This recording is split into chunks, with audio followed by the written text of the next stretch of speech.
we could get together and have a little bit of a chit chat, talk about some things that are going on, tell you some of the things that I've experienced, and kind of what you'll be seeing on the channel coming up pretty soon. Also, I've got some plans that I want to share with you guys that I'm going to share in this live. So, I'm kind of excited about this one. I'm not sure if it's sending out the notifications, so I'm going to give people a little bit of time to kind of get here. Just because YouTube's been being a little interesting. So yeah, for those who are joining, hello. I'm kind of adjusting. YouTube made some adapting changes to their platform when it comes to live, so it looks a little bit different on my end. But hi there, guys. I am very excited to be sharing some stuff with you guys today. As you can see, I'm in the van. The van has not gone in the shop yet. That doesn't mean that it's not going to, though. I've had some really good developments in way of that. Also, I have had a lot of things going on, and so that's why I wanted to hop on today. I have a few questions that you guys have asked me that I wanted to answer versus doing community tab posts about them. I just thought it would be easier for you to hear it from me, so that's why I'm here.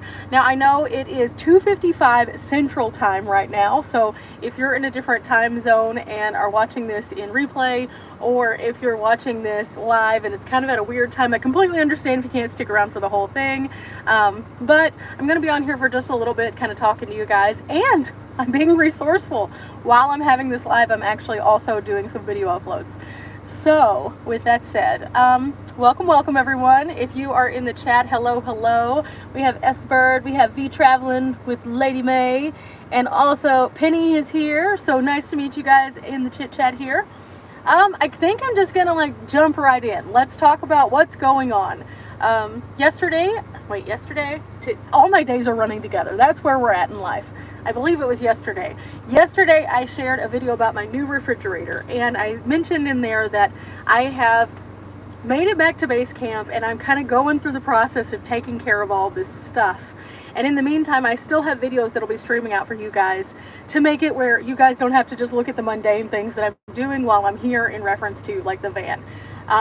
I have some great news. The insurance and I have been in a chit chat. I've been documenting this whole thing, so you'll see this in a future video. But basically, we have chit chat a little bit. We have taken care of some things, and now I'm just waiting for them to give me the go ahead to take it into the shop. So, yay! Finally! So in the meantime, I've been cleaning it out. Initially, I thought, oh, I'll take all the patches down too. I think I'm just going to leave them in here. I'm taking it to a shop that is local, that I know the people there. They're not going to want to steal my patches, so realistically, I think that'll be fine. But I've also been trying to figure out how to manage the stuff that's in the van, because everything has to come out of the van. So as you can see, I don't have a curtain anymore. That's gone. I also have already taken out all of the power things. I've taken out the refrigerator, cleaned out the shelf. I need to remove the shelf and also the bed still, but I'm kind of doing this in a methodical way, so I have it all organized. So whenever I do get to load the van back up, it's not just chaos, because I really hate that. But also while I'm at base camp, that way I don't have chaos everywhere, because I want to be able to function in my space. And again, I have some videos that'll share kind of what this process looks like and why I'm doing things the way I am. Those will be a little bit down the line, because I'm still catching you guys up on all the adventures. This week I have a couple more really fun adventures that we did. We went to Jerome, and so I'm going to share something that happened while we were there. One of the videos, I will give you guys a fair warning. It's not the kind of video that I normally like to make. There was a little point in the video where I had to express something that happened, and I hope no one will hold that against me, because it really was something that I felt like I needed to communicate, because it was not good. And at the same time, I just did it in a very easy way. So that's coming up. I also have the final review for the Van Powers solar generator that I have, the one that has wheels. I have some thoughts on that, and so I want to share that with you guys. But then I'm going to be home for a bit, because the van is going to take a while. So I'm going to actually be doing a comparison of all the large power stations that I have at some point, because I think this is a good time to do that while I have all of them physically in my presence. So I'm going to compare the Jackery, the Pecron, the Van Powers, the Rock Pals, and then I believe the Alpha ESS is also going to be in that one, I believe. I don't know if I'll compare the new one because I haven't really got to put it through the gauntlet yet, but I'm going to put it through the gauntlet while I'm here. So maybe I'll do that one toward the end of like next month or something, so that way I can do all of them together. But a lot of people have been asking me about those larger power stations and which one I think would be best for different scenarios. So I'm going to be doing that. I'm also going to be doing a table review. I know that sounds weird, but a lot of you have asked me because you've seen various points of my travels about the different tables that I've used. So I'm just going to bring them all out and show you guys what I have, why I've used certain ones, where I've found them, which one I prefer, what I would suggest for you guys. And so that way we can have a good compilation video so you can see all the different things and also see what all the options are. So I have a few videos that are coming out like that. That'll be kind of fun. I'm gonna be filming those while I'm here at base camp. Let me say hi to a few more people and then we'll talk a little bit more. Oh my goodness, hello Bart, what's up Bart? We also have Stephanie and Lily and Teresa, what up, what up, what up? But yeah, so those are some of the things that have been kind of going on in my noggin. But one of the things that over on Patreon several people had asked me about is if I would ever potentially consider doing a tiny home tour, because for those of you who do not know, I have a tiny home also. So when I'm in Texas, that like small block of like 25% of the year kind of scattered throughout, I have a tiny home. And so I've actually been taking a lot of time with my tiny home while I'm here to kind of just, you know, be in the space. I was gone throughout the entire, like from, basically I was gone up until the very end of April. So from January till the end of April, I was on the road nonstop. And I finally came back to base camp for getting the van fixed. And since I have no clear definition of when I'm going to hit the road again based on the van having to be repaired, I figured I might as well dig in a little bit at base camp. So I've been doing a lot of like home improvement projects. I just trying to pass the time, trying to make me sane, because right now is normally the time where I'm on the road doing all sorts of cool stuff, and it's kind of making me a little stir crazy to not be doing that. So I decided I was just going to focus on that. Now on my Patreon, when they asked me this, I was like, maybe, I don't know, because a lot of times I just don't think of my tiny home as part of this channel. This channel is about traveling and living life more fully and getting out there and doing stuff. So what I decided to do is I decided to go ahead and make a secondary channel for that. I'm not going to do a ton on there. I'm just going to give you full disclosure. I'm going to put little shorts up there, and then eventually if I decide to do like a long form thing, it'll be more vlog style of me just kind of existing in my world, showing you guys what base camp looks like. And because I don't spend a lot of time here, it's not going to be something that's going to be like a full-time all the time thing. But if you guys would like to see a little bit of behind the scenes of that, see some of the little projects, the little design things that I do, I could share that with you guys. So I actually have created a channel for that. There's not much on it right now. I have 2 shorts, that's it. But I'm hoping to put a few more as I continue on some projects. The weather, it's kind of hard to see, but the weather is actually super nice right now. Kind of hot actually, on the favoring of hot, but nice, not raining.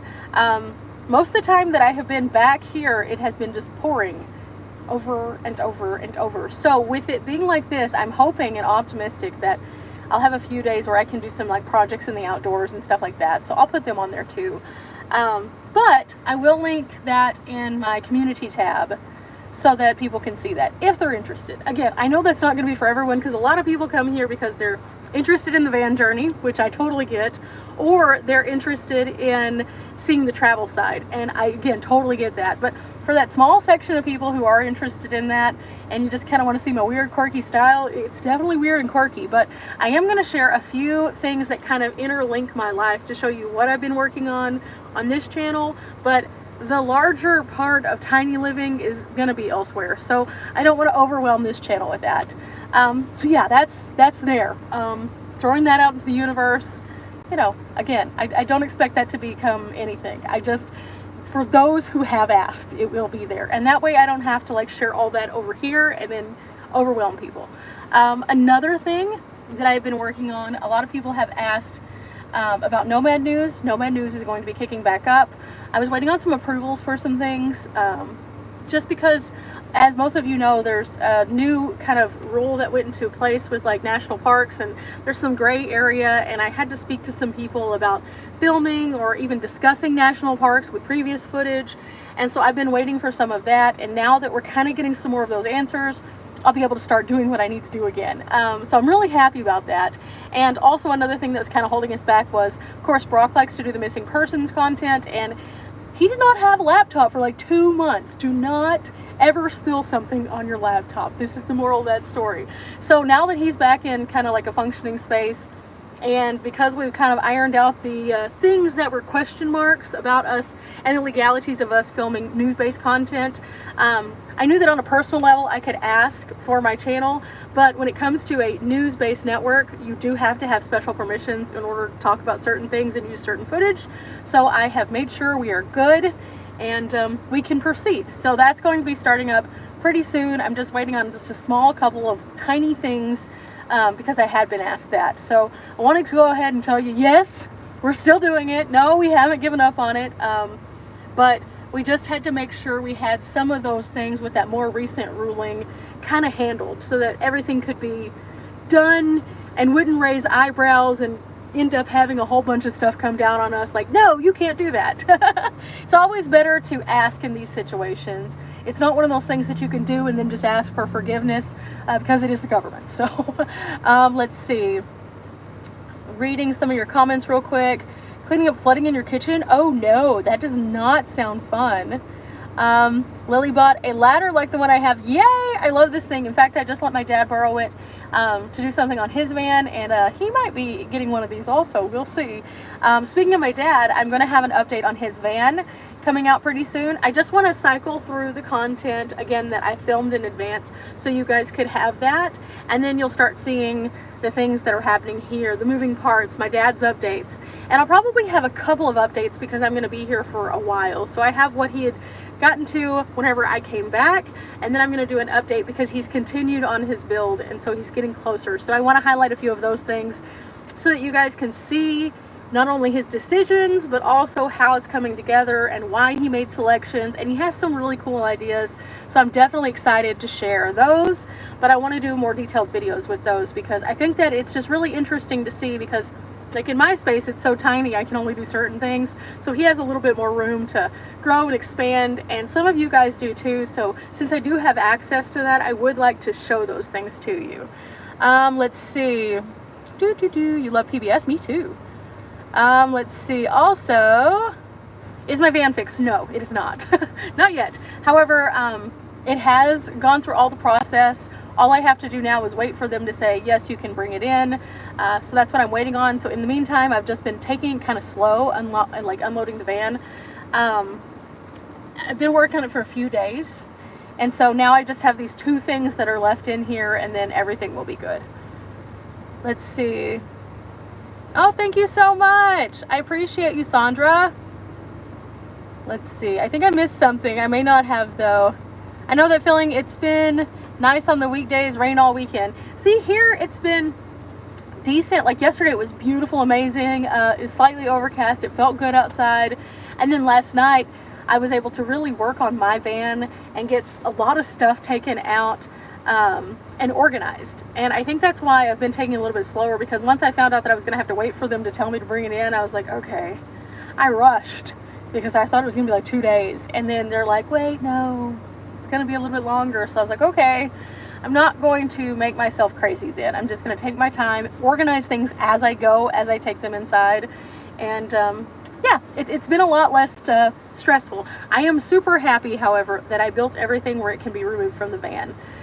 Because from what I have been looking into with similar situations where it's the doors themselves, a lot of times they have to get in there and they really have to maneuver, and if my stuff's in the way, it's going to be harder, and it's more likely that my stuff would end up getting damaged if I left it in here. So a lot of people had said, you don't have to empty it, and I was like, you know, I want to create the easiest work environment for my shop that I can.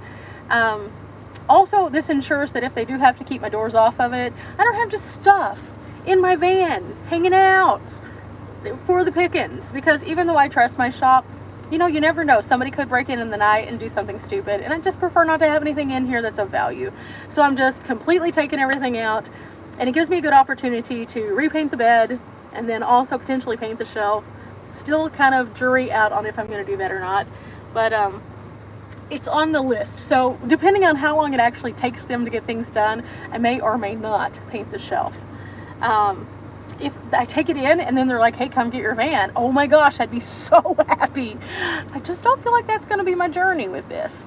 Let's see, you'd love to see the tiny house. Well, I will definitely be sharing that. Again, I will drop a link later on this afternoon of the page. There's just a couple shorts, a little couple projects.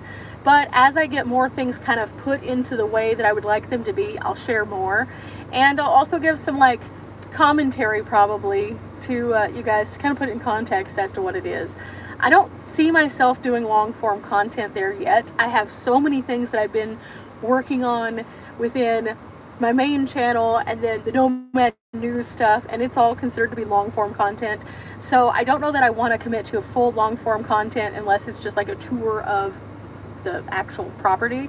And I'm not ready for that yet. I'm still working on a few projects. So soon we will do that. But until then, I'll put lots of shorts up so you guys can see some of the little stuff. What's the other channel link? Okay, so the link, because it is a brand new channel, is not available as a url.com/blah blah blah yet. So it's like a weird series. So I'm gonna see whenever I get back to base camp in a little bit if I can log in and see if they have approved my quick link, and if they have, then I'll just go ahead and throw it in the community tab, and if I don't have it approved yet, I'll just throw the longer link up in there. But I don't know all of the weird extension numbers and letters off the top of my head. I've had the channel up for a few days. I gave it to my patrons first because they had asked, and then I asked them if they wanted to see it, if they had any feedback, to let me know. So yeah. Let's see.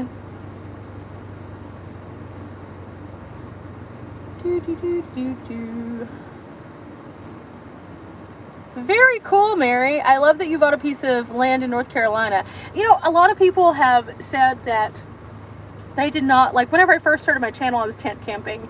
And more people who watched during that time were in a different demographic than they are currently. Whenever I started my van journey, a lot of people came over just because of the van. And I totally get that, because they want to see how it is that I live tiny in my van and also can afford to travel and do the things. And I've kind of had a mixed bag with that, because my channel started off as a travel channel. I wanted to share adventures and encourage people to get out and live life more fully. And I still do that. But a lot of people become hyper focused on the van portion of it, and a lot of people are super nice about it. They're just like, oh yeah, I want to see this and I want to see this. Then there's some people who only want to watch travel, or there's some people who only want to watch van, and that's also fine. There's a lot of variables though. I've never said that my channel was just a van channel, nor do I want it to just be a van channel. Who knows? At some point in the future, I may end up doing something completely different where I'm still traveling but in a different way. I don't know. It was never about the vessel for my travel. It was more so about the experiences, and so I really want people to understand that. So if I share the van, it's because I genuinely want to share the van so that people can see the different aspects of van life. However, I don't necessarily think that somebody who wants to travel in an RV, or who has a base camp and goes places on the weekends or for 2 weeks out of the year, can't find value in what I do, because my goal is not to just be for van people. It's for everyone who wants to get out there and get some brain wrinkles or see something cool. My channel is that for them. So I think that it's really important to, in the bigger picture, I sometimes get some interesting comments, we'll say that. I've had several people who have said they have no interest in seeing the travel whatsoever, and I should just stop doing that. And to them, I say that's never going to happen. My channel was, again, never about the van. It's more so about the travel. I just enjoy including the van because it is part of how I currently travel. But at the same time, that's why I also say there's no one way to van life, because you can van life as a weekend warrior. You can van life full-time. You can van life the way that I do. And for people like yourself, Mary, who have a piece of property, that's going to be valuable to you because you have a place that you can go back to and park should the world go sideways. Or you can go there and have like a quiet retreat if you just want a way to not be on the road. And I love that. So that's kind of why I was asking people, would you like to see that aspect of what it is that I do? Because again, I'm only home about 25% of the time, most of the time, and that's usually around the holidays. Normally during this time of the year, I would be traveling. I just would.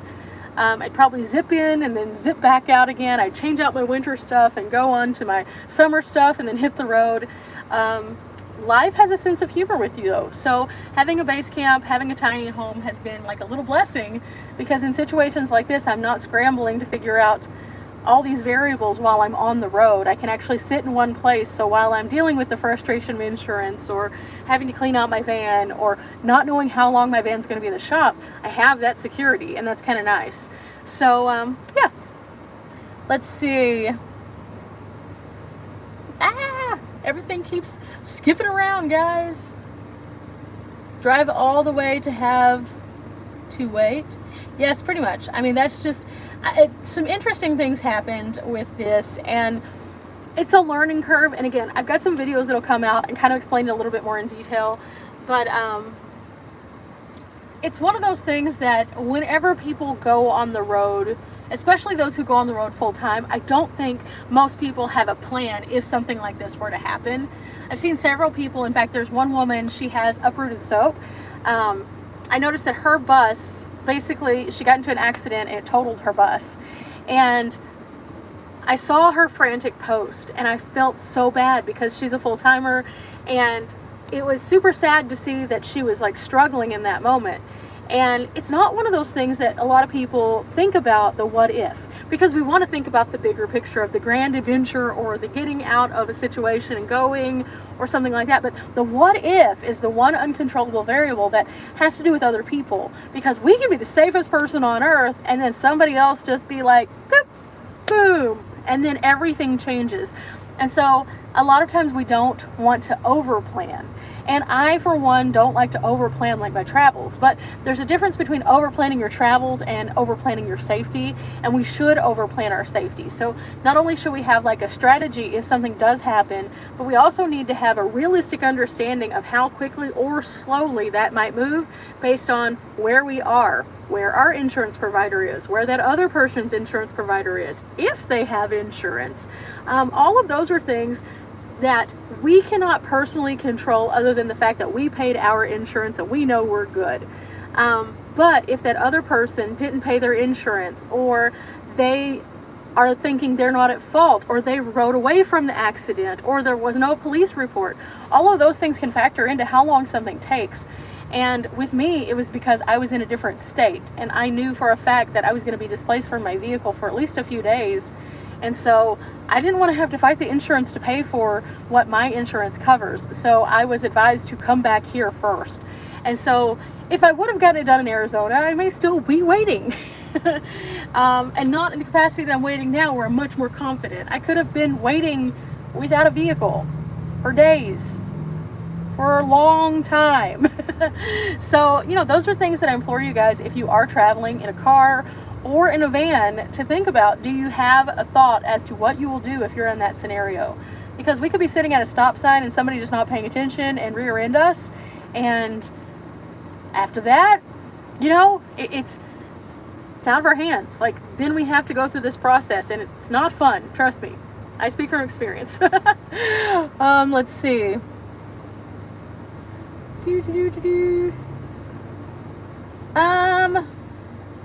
Just kind of catching up.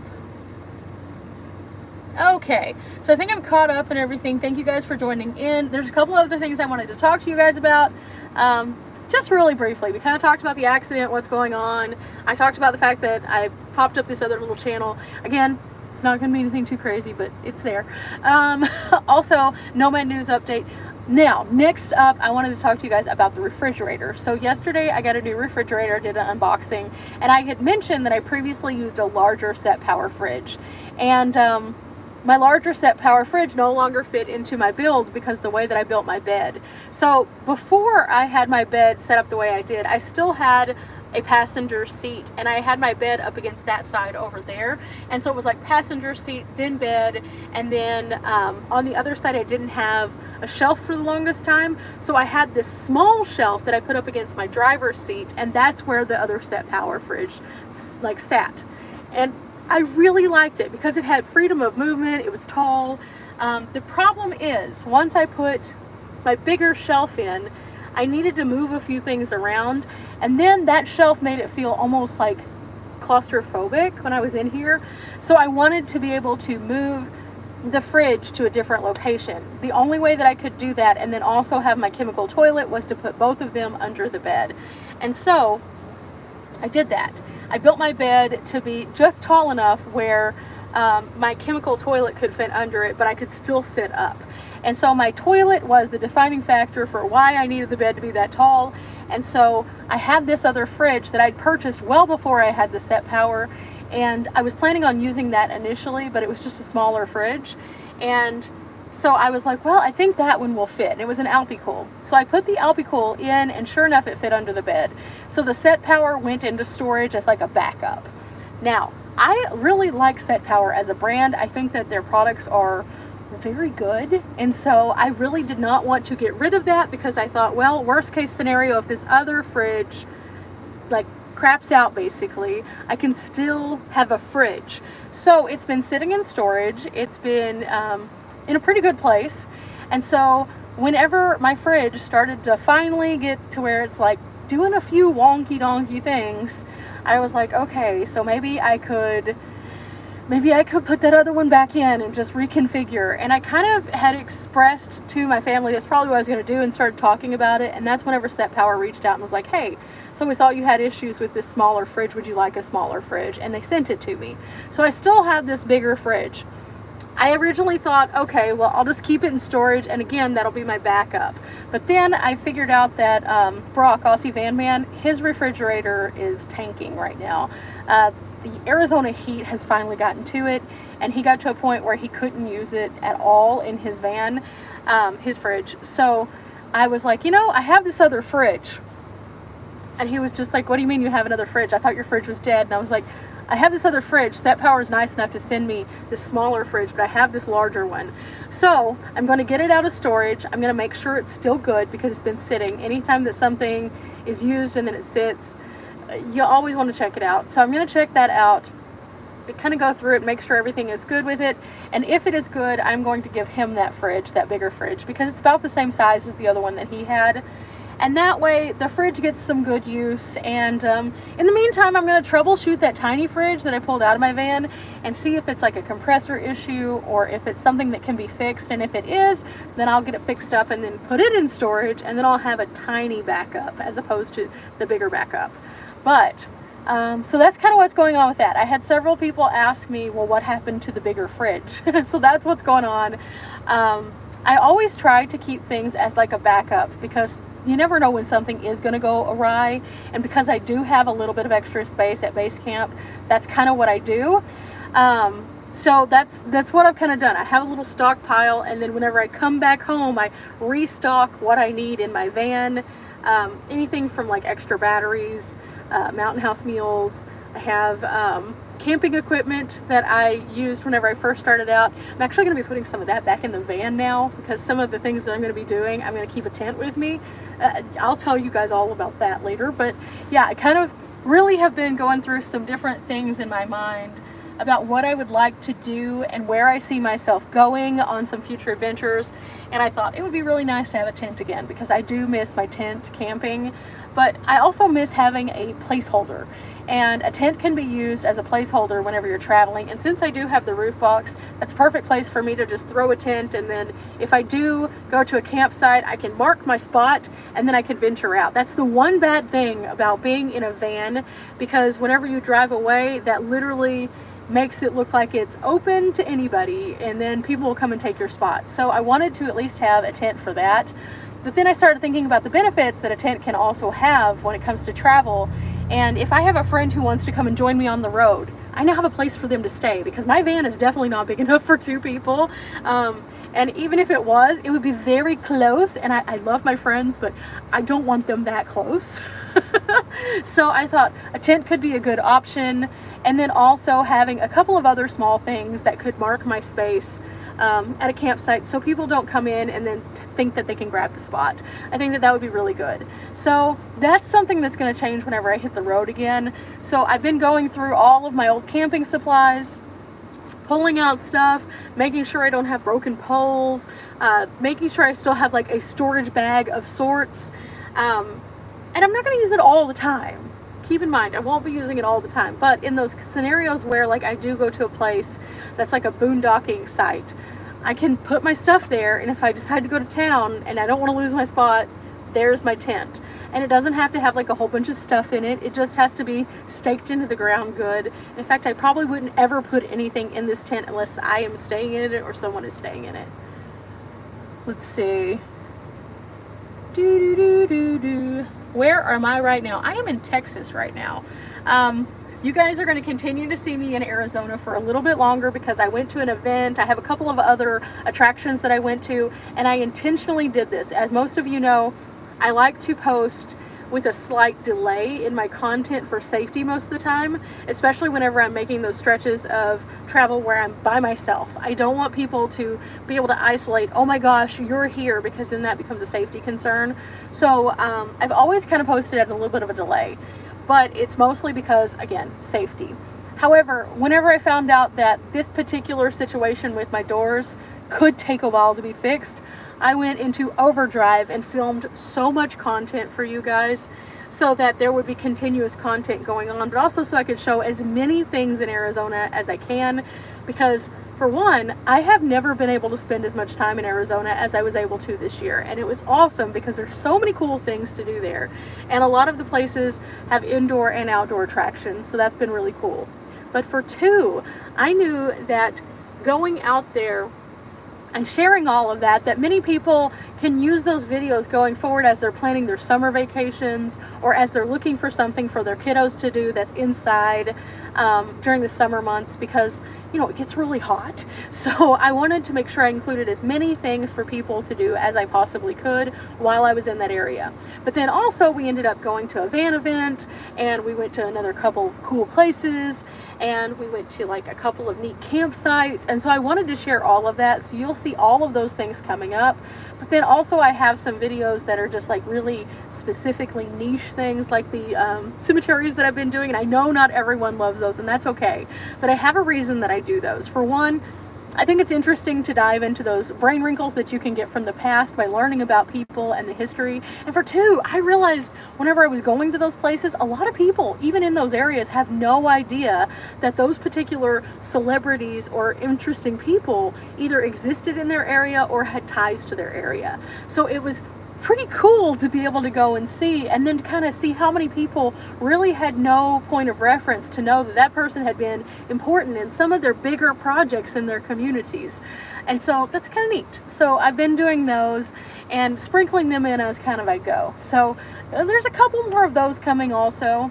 I also have a fun challenge that you guys will see. Oh my gosh, I'm so excited about that one. It's going to be something that makes you guys have to get involved, just so you know. But yeah, those are the things. So I am in Texas, but you guys are going to continue seeing those kinds of things until we get caught up to present time, and you'll know when we get there, because you'll see some stuff unfold, and it has not been great.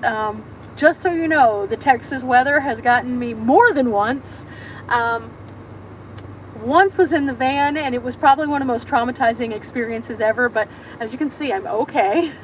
So whenever you guys get to that, watch that, and I think you'll be able to see terror, sheer terror out of that video, because I did not know if I was going to make it to Texas, like to the home where I reside. I did not know. And so that will be a video that I could have thrown it up immediately, but it would have made no sense whatsoever. And so I decided instead that I was going to go ahead and go with the order of the videos and how they were shot. And that way you can see kind of the true reaction of what happened on that day. Let's see. You might be able to hear the train. Sorry, guys. Let's see. Please tell me when you were testing out power supplies and what your favorite camping dry meals.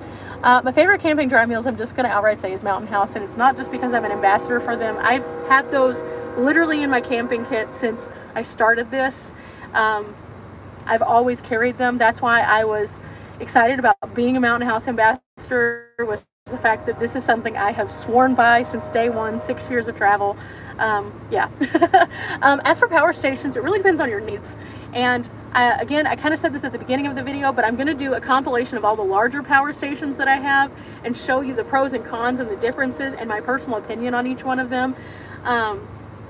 Every person's going to be a little different, but I want to share that so that people can see kind of the similarities and the differences, but then they can make their own choices through the educational style video that I'll put together. I'm not going to go super spec heavy, because one of the things that I've learned is that specs can sometimes not be very user friendly. And so, like, for example, with my refrigerator video that I did yesterday, I could tell you it's this long by this wide, and that's great, but visualizing the space with common things that you already have is sometimes just easier. And that makes it where anybody, even if they don't have it sitting there in front of them, can say, oh, this is this big by this big. And they have those items in their possession, and they could say, are these things I'm going to carry with me? And if so, how many am I going to need, and is it all going to fit?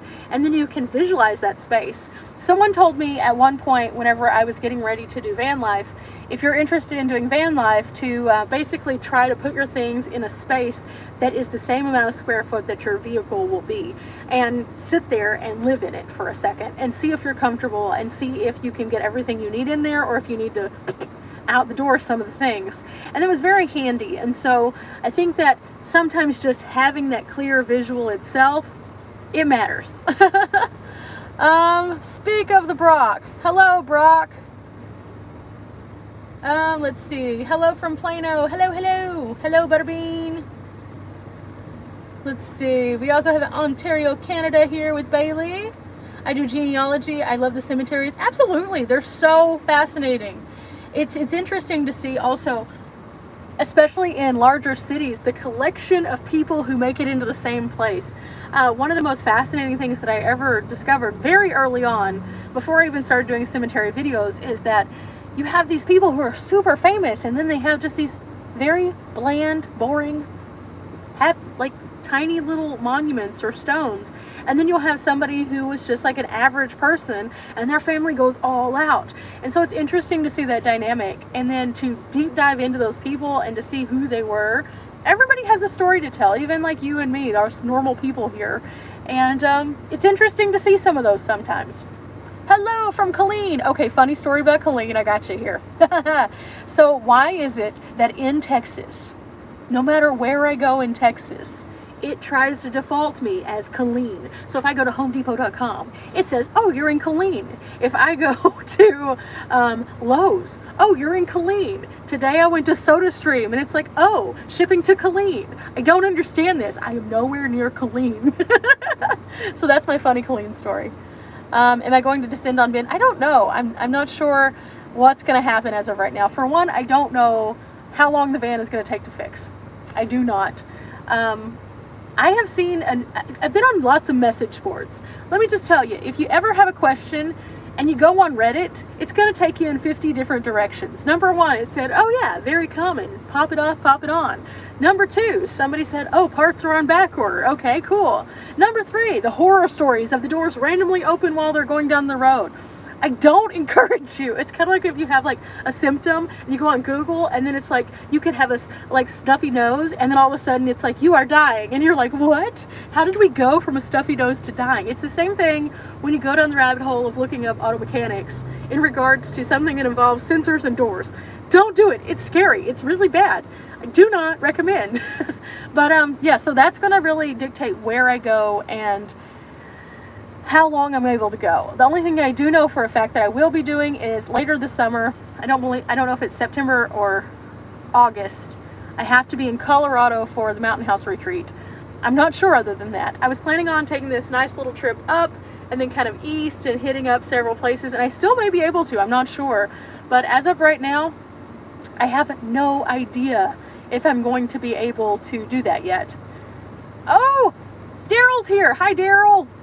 You're in Wisconsin. See, that's kind of where I want to go. Everybody keeps suggesting I need to go up there and eat the cheese. And I kind of want to do that. But I also want to do a few other things.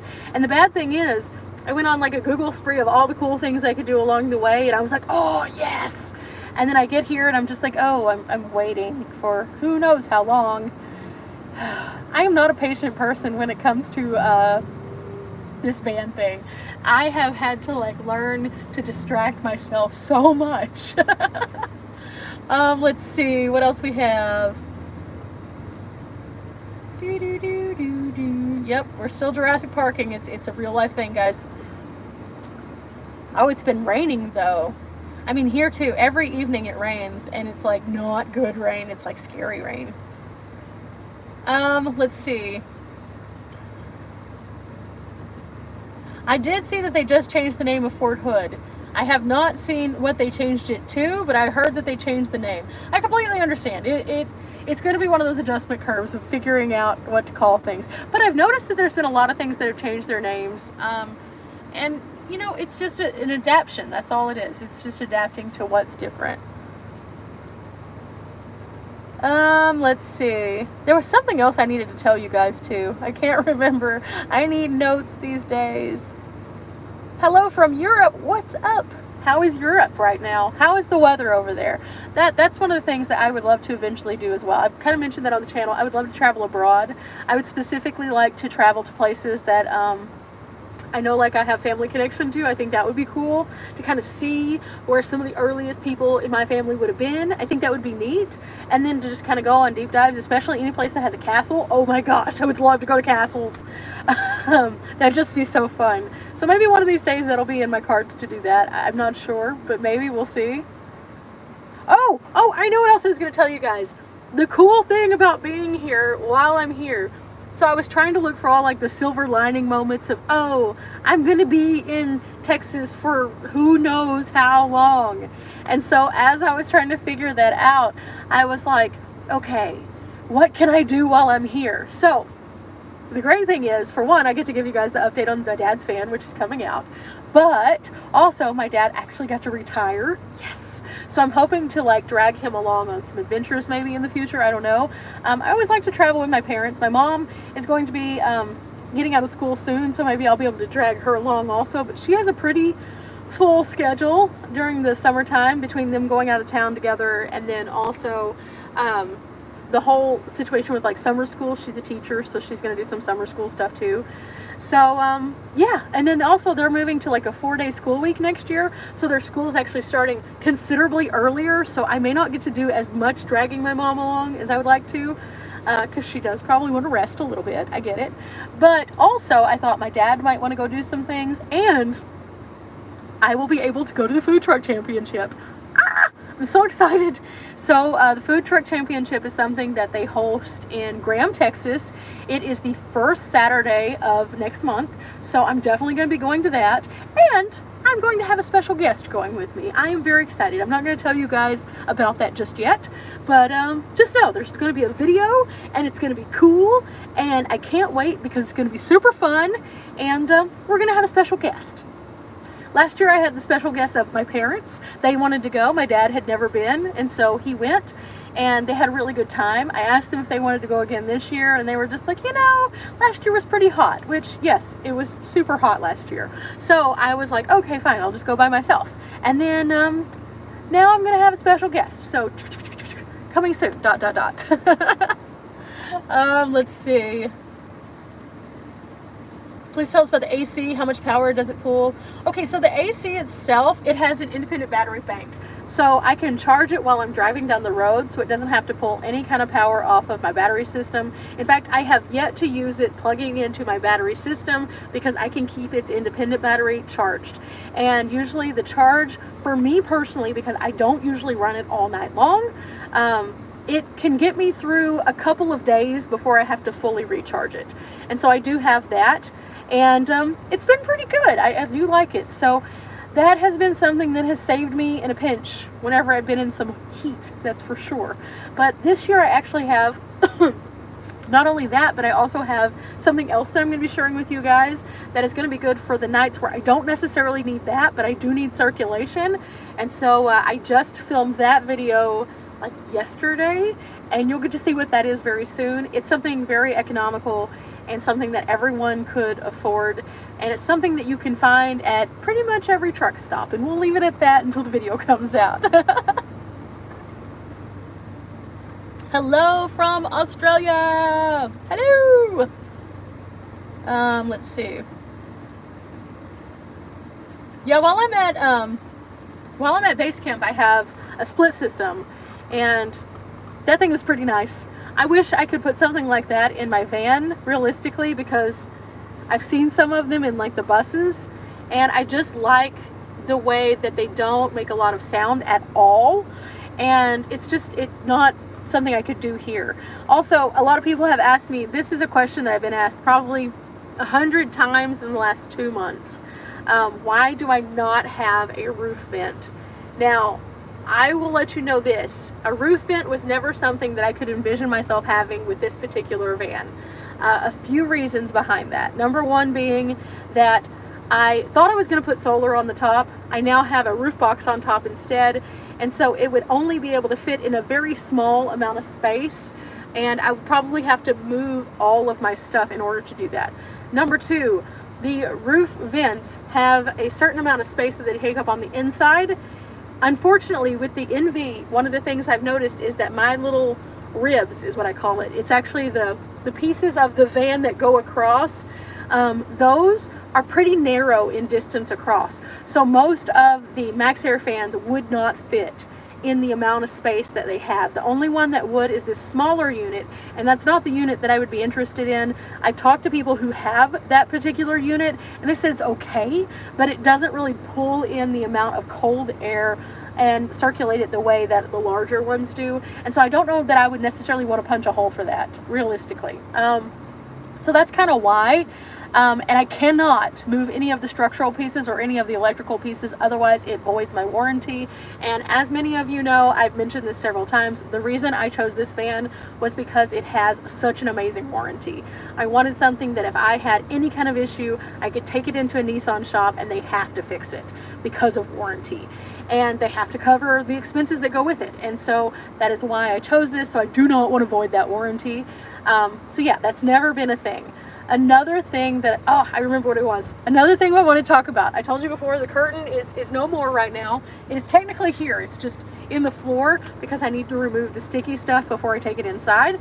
But I'm looking at a couple of different possibilities with the curtain or with changing out the way that I do things when I set up for the night, so I could potentially not have that curtain. So I'm either going to secure the curtain differently, or I am going to figure out a window solution with like some Reflectix. I've looked everywhere. No one makes Reflectix for this size windows. The ones that I did find on Amazon had poor reviews. The one that I found through a Euro company, it would have cost me more than if I would have just made them myself. Of course, they do have more smaller vans like this that are running in Europe. So I have relied heavily on my UK friends over there and their suggestions, but I think that I'm ending up going to either have to make some window covers on my own, which would be fine, or I'm going to secure my curtain differently. There's pros and cons to both. So that's one of the projects on my super long list of things that I kind of want to do while I'm here at base camp. Again, it's going to depend on how long it takes for them to get the van in and out, on how much of the things that I want to do I can actually do. Let's see. We have a few comments that have come in. Where's the food truck finale going to be? It's actually in Graham, Texas. It happens again on the first Saturday of next month. It is called the Texas Food Truck Championship. And it's not just the food trucks. It's like the food trucks in this like all day event where they have music all day. They have people who come out, vendors. They have all of the shops. Graham, Texas is known as like one of the largest squares in the state of Texas. It's a really cool place. But they have all of that, and then at night they have a separate concert where they bring in some huge country music star. I never have gone to the nighttime concert because that's just not my thing, to go and stand in a field with a whole bunch of people who are mostly all drinking and then trying to go and drive. I just don't want to do that. So instead, I will go to eat the food, fill myself up like a pet tick, and then go home and nap it off. Sorry about that. Let's see. What's the name of my AC unit? I actually just went completely blank.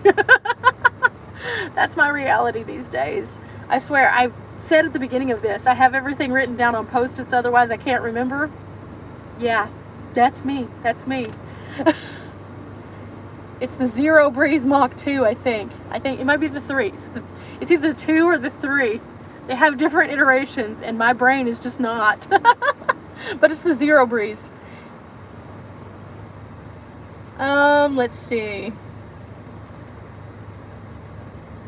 Now, I will say this. The AC unit is going to react differently in a small van than it will a big van. I said that from the beginning. There's several reviews out there who said in their larger vans, they don't feel as though it produces the same amount of cool that I feel in my van. I did a temperature test in my van. Of course, my van has no windows. That is also a variable. So it has no way for it to escape. Also, it is a smaller section, so I was able to close off my curtain and then pipe out my heat through the window, and it kept me really cold. I only have 30 square feet though, so I'm going to be very honest and transparent about that. Some people who had larger style vehicles or who piped it out differently than I did said that it didn't cool it quite as much. So it does depend on the size of your vehicle, and then also what overall that you're wanting to accomplish. So a 15 passenger van is going to be considerably larger than mine. Measure your square footage and then check it with their website. Am I still in Arizona? Yes and no. So in my videos, yes, I am. In reality, I am now in Texas. For my safety, I post at a delay. So that's why. But I also wanted you guys to have content while I'm getting the van fixed. And van update, it should be going in the shop anytime now. I'm just waiting for them literally to call me and say, bring it in. Let's see. Hello from Dubai. Hi. Brock says, I like to punch holes through things. Since when? These are not fists of fury. That's all I have to say. New here. Hello. You're an aspiring vanster. See, I can't even talk today, guys. Aspiring vanster. That's cool. When are you wanting to get on the road? What are you looking to be in? I got questions. It also looks like Mr. Murphy's here. Hello, Mr. Murphy from Murphy's Outfitters. Let's see. Hi, Bunny from Virginia. Do you know anyone who has ever done a max air find on the side? Okay, I haven't met anyone, but I've seen several videos. I don't know that would be a journey that I would want to do, simply because the cover itself, for it to be open, you can have it open during like rain and it not get into your vehicle. If it's sideways, I don't know that it would have the same results. So I don't know. And I would definitely not want to punch a hole in the side of my vehicle. That's a big no for me. There's quite a few geocachers in Australia. Yes. That's awesome. So for anyone who has asked about geocaching, I have just really thoroughly been enjoying doing that. And I found that whenever I got the premium, I think it's like $24 for a year, I think is what it was. I can't remember. It's been weeks since I did it. But the premium allows your map to open up and have so many more points on it. So I came back to Texas and I was like talking to my dad about going geocaching. And I was like, Dad, we should go geocaching. And I was like pulling up my map and I was like, look at all these. And I realized that from the last time that I went geocaching, when I had just the regular app, to now, there's over 100 caches in my area that never showed up with just the regular version. So it definitely pays, if you're really interested, to get the annual subscription. It's just so much better. Let's see.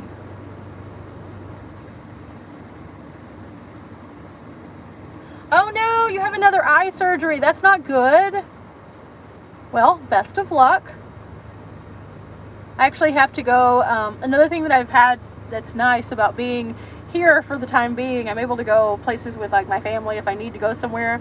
So like, as many of you know, my dad had a Humpty Dumpty moment. That's what we'll call it. He had a great fall last year. He got hurt pretty badly.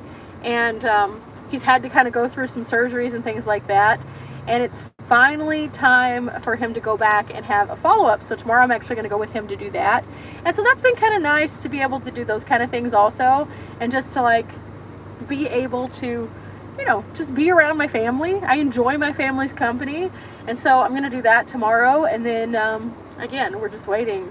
Any day now, Dimples will go and be fixed. Thank you for the information on Fetch. Absolutely. Fetch is a great one. In fact, I just cashed out a $10 Amazon card from just like my purchases that I made from Arizona to Texas, and then over the past, like, you know, little bit before that, like 2 weeks before that. Especially if you have certain products that you're already buying that are on there that are like their bonus items. Oh my gosh, you can cash out gift cards so quickly. Now, another one that I wanted to talk to you guys about, which I wasn't planning on talking about now, but we can, Shopkick. If you're interested in just like taking casual walks through your local Walmart as stretch breaks, you can do Shopkick. You don't have to purchase anything at all. It gives you a list of items, and all they ask you to do is find them in the store, scan them, and that's it. You get points for that. And after you get a certain amount of points, you get cash. I take stretch breaks at Walmart regularly because, one, they have restrooms. They're typically kind of clean. Two, if I need anything, I'm already there. Why not? But I noticed that Shopkick rewards you even for walking in the door of the stores that they do these things at. So, like, I've cashed out, let's see, Shopkick, I've gotten probably $25 off of Shopkick just for taking casual walks through Walmart. So there's another one for you. If you do purchase anything that's on their little list, though, you also get bonus points. But it's not one of those things that's like Fetch where you get points for like everything. Let's see. Who do you think is a better geocacher, Brock? Excuse me? I started you to geocaching. Clearly, the answer is me. Have I ever seen the window coverings for Nissan on the van upgrades? They have some. Are they reflective though?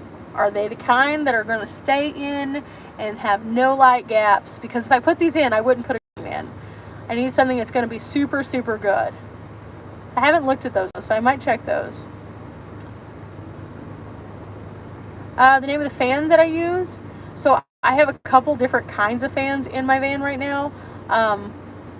The first two that I had, I think I just picked up at Walmart. They were just cheap USB-C Walmart fans that have clips on them. I've had those things for a while. They've been very good. They're rechargeable. I added a different kind of fan though, and that's going to be the one that I'm telling you guys about in the upcoming video.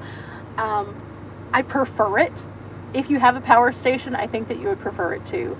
You'll have to see what it is because I want you to see the amount of watts that it pulls so you can kind of get an idea. And I don't remember off the top of my head how many watts it was. Again, my days run together right now. Let's see. Good vibes to my dad. I think everything's going to be fine. He just had to go get a follow-up, and so everything has been good. He's working on his van. He's been feeling good. And so, you know, it's been a lot. He had the surgery last year. We had my grandfather passed away right after that, and then right after that, he had to go back to work, and then after he went back to work, he retired. So he's had a lot going on. So I'm really happy that he's doing better and that he's getting to do the things that he wanted to do with the van this whole time. That's part of the reason why I didn't worry about filming an update video, was because he was kind of going through it. I didn't want him to feel stressed out that he hadn't got everything accomplished, but now he's getting everything accomplished. So we got an update coming. Do these apps collect personal data? I have no idea. Literally, you just had to sign in with like your email. It didn't ask you for a demographic or bio or anything. Realistically, and I'm just going to say something controversial yet brave. Any app that you use on your phone, even if you tell it not to, it does have a data signature. I have a friend who works in IT, and he said that every single app that you use, period, collects a piece of data, whether it's the location that you're logging in from, the email address, and the capabilities of your email, or if it's collecting actual biography information because you've had to fill out different demographics to get your account. It does collect something. Most of these do track everything you do, even if you tell it not to, and that's part of the reason why a lot of companies are going through lawsuits right now. In fact, if you use Facebook, it collects more data points than any other social media, even if you don't log in. It tracks where you are, what you're buying, what you're doing, all of these things. And it's one of those things. So I know that we try to avoid having a signature online, but even watching a YouTube video right now, YouTube can tell where you are, who you are, what account you're logged into, what your email address is, and a lot of other things too. So it's just one of those things that in the reality of the world that we live in today, that's just our reality. That's why I don't trip out a whole lot whenever I'm like, oh, they want me to sign in and verify my birthday. Cool. You know, it's just one of those things that it is the reality of our world. We're no longer in a land where we can protect our digital footprint. We just can't. Even if you use a VPN, it still can collect your information. It just collects it showing that it is now on a VPN. And a lot of people think that that's not the case. But again, my friend who works in IT very much so said that even if you do that and you put yourself in a different area, it's still collecting all the data points, which can align you. And that's how that they can trace IPs and things like that. As for selling it, I have no idea. Fair practice is kind of a weird thing on selling of information. I know a lot of people don't think that most of the things that they use sell their information, but pretty much any social media app that you use sells your info to somebody. That's how they make their actual money. That's why it's available to us for free. What is the best thing? I found geocaching, the funniest thing, the strangest thing. I don't know. I've seen a lot of interesting things. I think that the map that Brock and I found was probably one of the most unique ones that I found. The strangest one? I don't know. There's a lot of, like, most of the ones that I found have been just like more normal caches, like ammo boxes or cans. Sorry. There have been a few in super weird locations. Like I found one that was actually in a cemetery and it was like dropped down into this like flower hole thing. It was weird, but it wasn't anything crazy. Let's see. They fit tightly on the windows. If they're thick enough, then I might consider those then. That could be something they pick up. Let's see.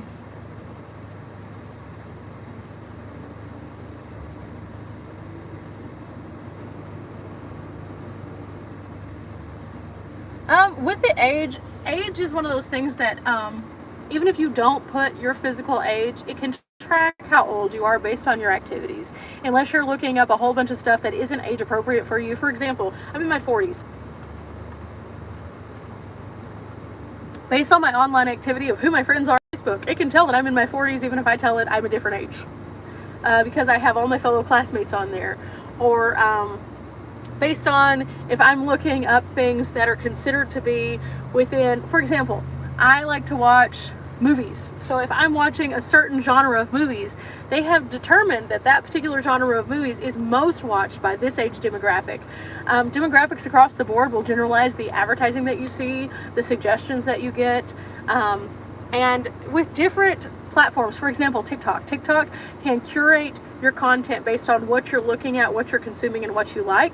And it's one of the most accurate like demographic structures that I've seen when it comes to curating your content. Whereas like on Facebook, they're going to give you all sorts of random stuff and it's not going to be any rhyme or reason.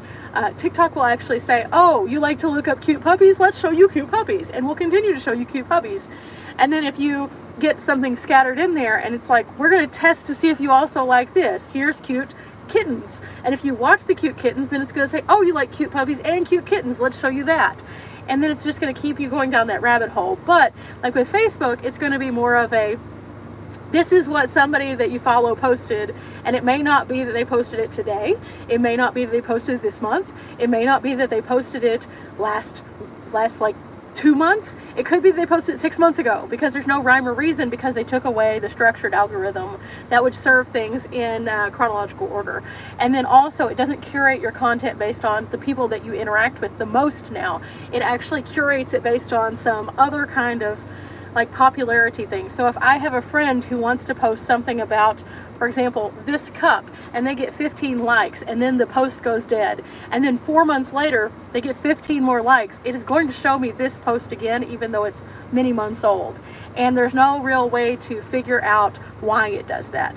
YouTube is actually changing their algorithm a little bit also, so that's why a lot of people are starting to see older videos as they're popped up for like suggestions, because it's like, oh, you interacted with this person, well, they had this video in 1962 that you might want to watch. And I know 1962 was way before YouTube, but it's that far off. Like, I've been getting a lot of people who have been seeing like my old videos from 6 years ago, and they're seeing them for the first time as suggestions because they watched a video more recently of mine. And so it's one of those things that's kind of weird. But going back to how it kind of typecasts you into these like demographics, basically, especially if you're engaging with things and you do not turn off that you don't want to share your information, it can see what you're doing on all platforms. So it curates your age demographic, even if you never give it to it. And it'll say, oh, you interact with things that make it look like you're in this age bracket, so we're going to show you more. And then we're going to target you with advertising for that age bracket. And yeah, so that's the way the weirdness of the internet works.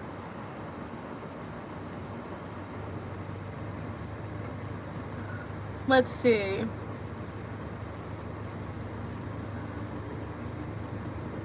You're interacting with younger content if it's thinking that you're 25 to 40. And that there's nothing wrong with that. It could be the content creators that you're watching. It could be the subject matters that they're talking about. It doesn't even have to be something that you personally are doing. It just starts to feel as though you must align with certain values or certain like subjects. It's really weird.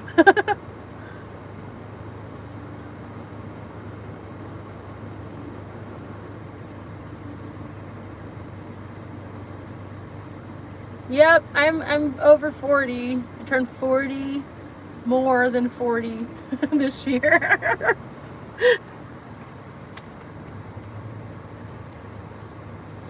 Let's see. But yeah, so again, let's kind of do a full circle moment. We've talked about the van, we've talked about what's going on, I talked about my tiny home channel, which again, I'll drop the link to that later on. A while back, you might have seen on the community post, I curated all my content that is inside my van. Everything that's in my van that is available on Amazon, I put it into one list. I had a lot of people who were tired of going through links. I don't blame you. My old system was just not great, but I couldn't figure out how to put it into one place. So not only was there a picture, but also like a way that you could go through the whole list. And if you're interested in certain things, you can order them directly. That's been fixed now, so now that is available, and I put that in the description of all of my videos that are newer, and it just says everything in my van, and then there's a link that takes you to literally everything again that's available on Amazon. And if I have something that I purchased at like Walmart, but they have like a version of that on Amazon that is the same or even branded differently but the same product, because for example, I bought a Mainstay table at Walmart. Mainstay is the Walmart brand.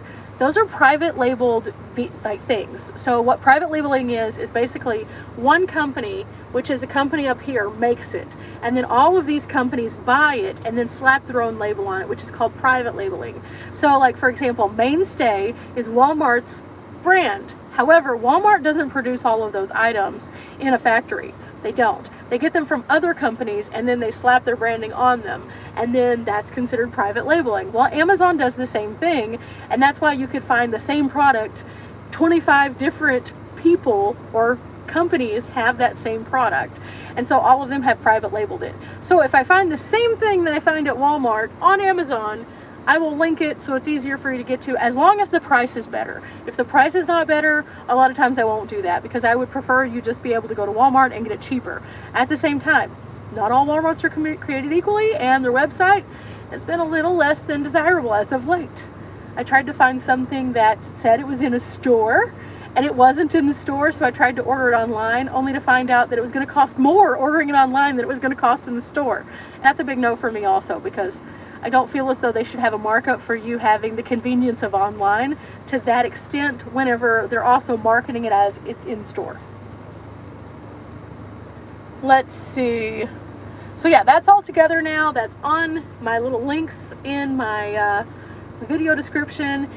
Usually if there's anything that I want to like draw your attention to, if you can't find it in the comments, it's probably going to be in the description. So I have links to all my different social media, my Patreon, I have that. But then also if it's specifically for a company, like for example Set Power, I just made it easier. I didn't have an affiliate link or anything like that, but I wanted you guys to know this is the link for it, and I put it in there.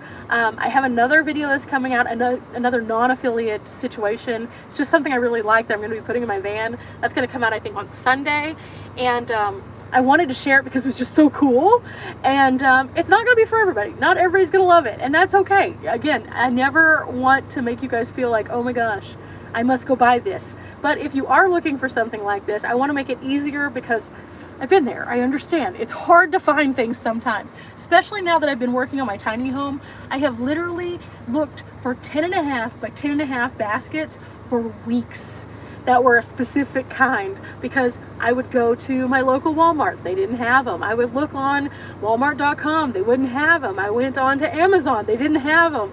And it just becomes this big cluster that is overwhelming, and you get very discouraged, especially whenever you're trying to like amp up for a big trip or something like that. So if I have something that you guys like, I just want it to be easy for you to find, and there it is. If it is in my affiliates, I make like 5 cents off of it. But at the same time, if you don't want to use my affiliate, that's okay too. It is perfectly fine. You can get the name off of it. You can go shopping on another day, pull up that name, and then buy it there, and that's fine. I'm not upset if you don't buy it under my affiliate link. Again, it's just about making it easier for you guys to find it so that you can think about those products. Like for example, my kettle. I've seen a lot of people who have gotten a kettle that has looked similar to mine but not been created equally to mine. And I was very fortunate in the kettle that I purchased.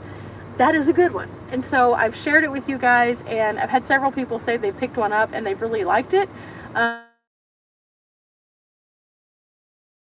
to call the phone. Don't they know we're on live? But Brock picked up one. He uses his all the time also. They're just good kettles. So yeah. Also, same thing. Brock has like all his links. Riley has her links. I think Dee has her links. So if there's anything in any of their vehicles that you're interested in, it just makes it easy. Let's see. Walmart is a mess, he says. Yes, and they are doing a redesign on my little local Walmart here. So I like go to the store the other day, super excited. I have like a little list of things, normal things that are always there. And I'm like going through and I'm just like, why are none of these things here? And the shelves are like empty. And I was like, are we having an issue? Like, I know that right now like there's food issues. There are legit food issues. But this isn't food. Like, where are the things? So I asked an associate and they're like, oh, they're just not sending us more of those until after the redesign. And I was like, how much sense does that make? Your customers need them now and you're not doing the redesign for weeks. Like, so you're just going to try to sell the store out so it's less stuff for to move around? That makes 0 sense. And then go to the neighboring Walmart in a different town, and they're talking about that they're doing a redesign too, so it's going to be similar. And I'm just like, dude, I get it. You need to redesign your store to make it more efficient. But in the meantime, if you're displacing all these consumers, that this is their one store, because we're in a tiny town, so we don't have lots of options. We don't even have 2 Walmarts. We have 1 Walmart. And now people are like, where do I get my stuff? You know? So a lot of people have been going to, there's a grocery store across town. A lot of people have been going there because they can find better like stuff. And then, yeah, I can't imagine that's good for business to not be able to have stuff in your store. And I know they're trying to drive a lot of traffic to online purchases, but I, for one, am not going to pay you to ship my stuff if I can order it from Amazon cheaper. And I know that that is silly, but if I can get free shipping from Amazon and the product costs the same, why would I pay you to ship my stuff and end up paying more? That makes no sense to me. Let's see. The prices will change on everything with Walmart and Amazon. Yeah, I think that they will as a whole. Plus, I think that it's easier for them because they can, at the flip of a switch, they can change everything. They do that around the holidays. They'll do like these big blowouts and all of a sudden they'll hike everything up because they know people will buy it because it's the holidays. Let's see. Is Walmart the same as our Kmart? Yes. Good question. So we used to have Kmart, Target, and Walmart, and then Kmart went out of business here. It was purchased by the group that owns Sears, and then they started closing down stores. Fun story, whenever I worked for Ball Up, which was the dunk contest, we were actually sponsored by Kmart, because Kmart was where they were selling the shoes. It was like a, so you know how whenever you go to Walmart, if you go in the sporting goods section or into the shoes department or in the men's department, they have And One. Well, And One was actually the street ball basketball team, and the guy who had them sold the team but kept the name And One because he had merchandise and things like that. Well, the new guy called his team Ball Up or Rise, and he wanted to go directly in competition head to head with this guy, and instead of talking to Target, he talked to Kmart. This would prove to be an error in his part, because even though Sears and Kmart were doing well at that time, they were starting to see a slump, and that's around the same time that they started to close stores, is whenever he actually went to market finally. So in the negotiating phase, everything was good, and then all of a sudden it started to go woo, and unfortunately that left him without a marketplace to compete with the And One brand. So Walmart kept the And One brand, Rise went down the tube, but in the meantime, I got to have a good time traveling around promoting a dunk contest. Let's see. Will I be posting my tiny home? Yes, absolutely. I don't want to overwhelm this channel. I will be sharing a few things here, but for the most part, I'm going to actually share it on an additional channel that I just created. I'm not going to do a ton of content over there, but I will share some of the little projects and stuff like that, probably mostly in short form for now. Just so that I can get them out there, but at the same time not overwhelm myself, because I'm pretty overwhelmed already. But I did say at the beginning of this that I will drop a link on my community tab later this afternoon, and then you'll all be able to go and check it out. I have a couple small shorts up right now. Again, nothing too crazy, but you can see some of the projects and see some of the fun things that I'm working on. Let's see. Remodel and everything is on sale. Somewhat. So we had a few things that went on sale, and other things are just putting along at their normal price. I don't know why or how they're determining what's going on sale, or if it's stuff that's just not going to be continued into the new design because they don't have room for it. I don't know. They're doing a redesign on all Walmart. A lot of them are. I don't know why they're doing so many at the same time.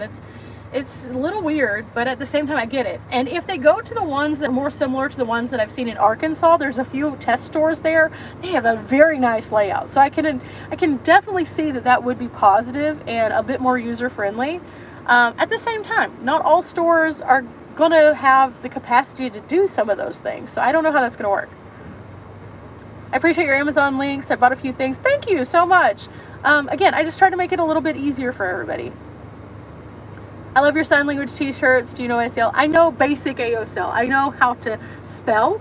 Whenever I was younger, my mom used to teach special education, and one of her certifications required that she take basic sign language.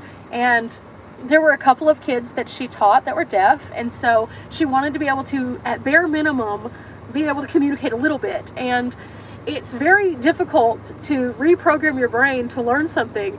And so she went and she did learn basic stuff, and I believe she still retains some of it. But I went with her because I was a kid. She didn't have childcare, let's just be real.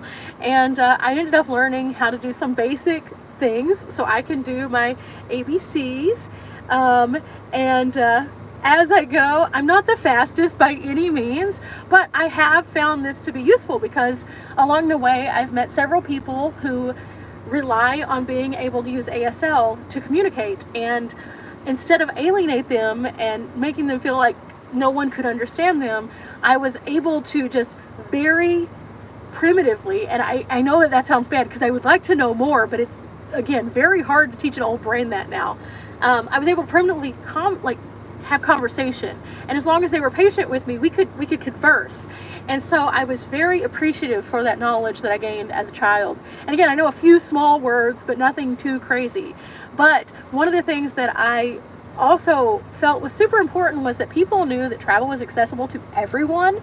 And so I wanted to make sure that people felt as though that they did have a safe haven in communicating with me if I was out traveling, and that I would not be a person who would ignore them. And because I can communicate through spelling, again, if someone's patient, we can have a conversation.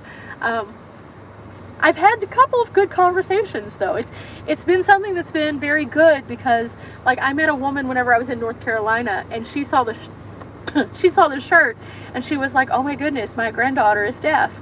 And she was like, "Thank you." And I was like, "Oh, no problem." And she was like, "It's very hard for people to, respond and feel like they're included when the world around them doesn't understand them." And she was like, "Just the shirt itself means you're understood." And I was like, "Absolutely." There's a few other instances where I've been at a former job that I had, and there was a woman who was deaf, and she would communicate through writing notes on stickies because she knew no one could communicate with her. And there was an issue once, and she was very, disenfranchised by the fact that everything had to be passed through notes. But at the same time, that was her reality, and I tried to make her realize that I could understand her a little bit, and I tried to communicate. And just the fact that I tried, she smiled, and I was like, okay. So I think that just including people sometimes in a way that it doesn't take any effort at all, it's just, kindness, it matters. And so I wanted to include those shirts in my shop because travel is accessible to us all. Travel is something we can all do, and travel is something that we all should feel comfortable doing. And unfortunately, the world around us sometimes isn't cut out for our awesomeness. And that's the truth, because sometimes I feel like the things that most people think are a hindrance are actually somewhat of you having a superpower. You have something different about you that makes you awesome and different. And so I've always embraced that. Let's see. They closed your Walmart Marketplace. I did see that several Marketplace stores were going to be closing. They had a list at one point that was circulating of a ton of different Walmarts that they were closing because they had oversaturation in some markets, and most of them were markets, neighborhood markets. If I'm looking for baskets, I hit Target. Okay, so I went to Target too. See, I'm telling you, I have had a struggle bus. It isn't that I couldn't find the 10.5 by 10.5. It was a very specific kind of 10.5 by 10.5. I was looking for something that was either and I needed a bunch of them because of the shelving that I have. So I was looking for something that was either a neutral that would match where I am, or a color. I like color. I'm a bright, colorful, vivid person. I want that to be reflected in my home. So I was looking for one of those two options, and I realized that the world around us is super muted right now. The color palettes, although they work with just about everything, which is probably why they're doing that, super muted, and I am not a muted human, so that just wasn't gonna work for me. Let's see what else we got. Can't wait to see the tiny home.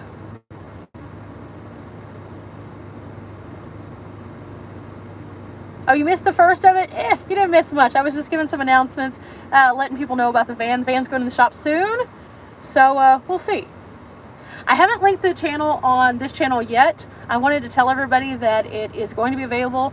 After I finish up here, I'm going to drive back to base camp, and then this afternoon, evening, in Texas time, I'm going to post the link on the community tab. So in order to find this, all you have to do is go to my actual main page, then go over to community. It should drop down, and there will be a link for it after I post it, and then you'll be able to go see it. Again, there's only a couple shorts on there, but I'm hoping to add a couple more to it as I go.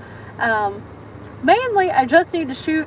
When I do shorts content, it goes like this, and when I do YouTube content, it goes like this. So I need to remember whenever I'm shooting something to also shoot something. Does that make sense? Because my brain has been programmed for so long that the video must go this way. Otherwise, it makes people crazy when they watch it on YouTube in long form. But this new shorts is all in the wrong format, and it really is frustrating.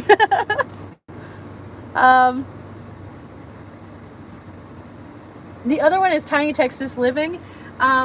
It doesn't come up in rank and search yet because it's such a new channel though. So you probably won't be able to find it. It looks like a little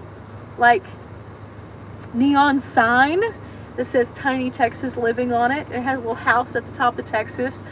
So if you do go and find it, then there it is. But as of yesterday, whenever I looked it up just to see if it had hit the stuff yet, it had not. So And I hate the superstores. I don't love them either, but if I'm gonna go to a place and it's a one-stop shop, at least then I don't have to go to two places. Of course, whenever I go grocery shopping, I really don't love the fact that everyone's there shopping for everything, and so it just becomes super cluttered. But I think the worst part for me, since we're here, since we're talking about Walmart, let me tell you my pet peeve about Walmart. So in Walmart, have you guys noticed that they have the pickup for the grocery now? I don't have an issue with grocery pickup, that's fine. I do have an issue with the personal shoppers though. They take up the whole aisle and then you can't get around them. And if two of them are on the same aisle, literally there's no way to get there. Or I got trapped by two of them one day. I was like sitting there and I was like, I just want to leave. And there's a personal shopper on both sides and I can't get out. And I felt very trapped. And for those who haven't been around the channel very long,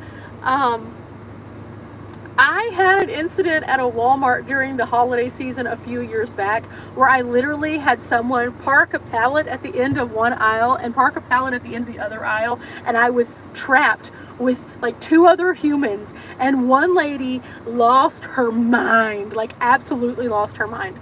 And it became traumatic for us all because she was losing her mind. Like, she was yelling and trying to crawl and stuff, and it was bad. And this other man was just like, what is wrong with you? And it became a problem. And so anytime that I see those personal shoppers just like park and then no one can get down the aisle, that is the course of where my brain goes. And I am just like, oh no, not again. So I don't love that. So I'm hoping that in these redesigns, they either widen the aisles just a little bit, or the personal shoppers only shop between certain hours. That would be great. I would love that. That would be my piece of constructive criticism. Of course, I'm just a girl on the internet talking to you guys, so I'm sure they do not care. But if you've experienced that too, let me know.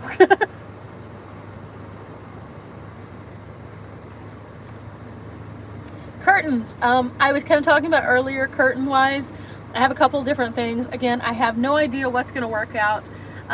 So I'm either going to secure a curtain, hard secure, or I'm going to be looking at some nice window covers and not use a curtain at all. I'm not sure yet. I have a list that is literally probably as long as this arm of the things that I would like to focus on when I'm reloading the van. So I've just kind of been adding to that list, and then the things that are attainable I will do, and the things that aren't I won't. Of course, I can't do any of them until I get the van back, so that is all dependent on time and also my determination. And the longer that they have the van, the hotter it's going to be outside. So also, I don't like to do outdoor projects during the super hot time, because as you can imagine, it's a bit too hot sometimes. And when you're in an enclosed space, even with fans and circulation, just sometimes whenever you walk outside in Texas, it just hits you in the face and makes you feel like you're going to pass out, like real talk. And so if it's that hot, I don't see myself being able to do quite as many of my projects. So I'm crossing my fingers it doesn't take as long, or that we have some unseasonably less than hot temperatures. Maybe, we'll see. Let's see. Final Cut does have that, but a lot of the videos that I'm doing aren't the kind of videos that I would put into Final Cut. So for example, if I'm doing a short, I'm just going to film it straight from my phone, put it online. I'm trying to eliminate some of the workflow process, but at the same time share some things, because right now, like for example, while I'm doing this live, and it may be finished by now, but I am currently uploading 4 different videos that I edited yesterday.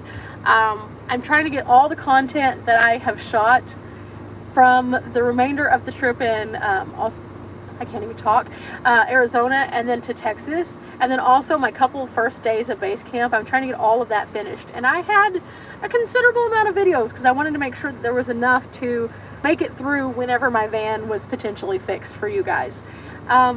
Those videos range in size because I shoot in a large format and are several gigs big. So I put them into Final Cut. It's a whole process to edit. And then a lot of times those aren't the ones that are dealing with the tiny house itself. So the tiny house, I feel as though the more that I have to put in, the longer it takes me to upload, because my internet, because of where I live, is horrible. So I have to go on little expeditions like this just to upload. So 4 videos will take anywhere between an hour, 30 minutes and an hour to upload. Even coming to a place that I have 5G and good signal, because they're so big.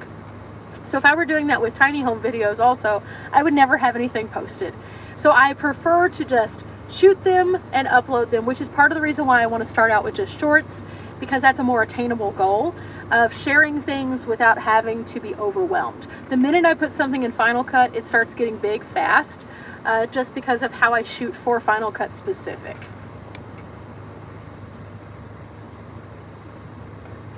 Speaking of which, the survey about wanting to know what it takes to do a YouTube channel, there was a profound amount of yeses, so I am going to be shooting that video probably this week and just kind of putting it into the mix so people can see the cameras that I use, but also kind of talk about the stuff that goes into starting a YouTube channel in general, because a lot of people think that it's just a very hard thing to achieve, and then some people think it's just super simple. It's kind of in between. It depends on what you want to make of it.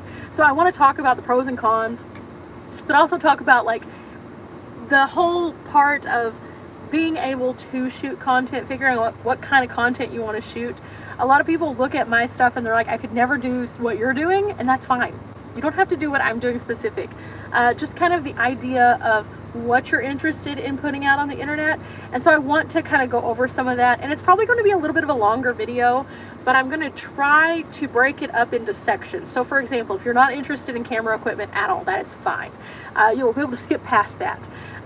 Or I might put that part at the end. I'm not sure. But I want to break it into pieces so that you can go down the description and click on the part that you're interested in seeing. And that way also, if you want to use it as a reference for later, you can go back and reference it again. But it's just going to be a chit chat kind of video where we talk about some things and then I give some examples, pop some things up on the screen, and then go into some detail, because a lot of things that I've seen from people who, for example, the woman who had reached out to me and she had paid for the mentoring program and then got ripped off.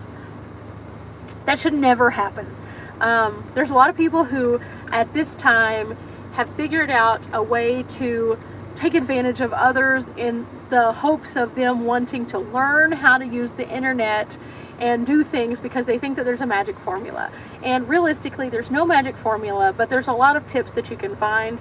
And I hope to curate those tips into one place so that you can reference them. And if it's helpful to you and this is what you're interested in doing, that would be great. But I also want to show some of the elements of what I personally have encountered having been on the internet for 6 years.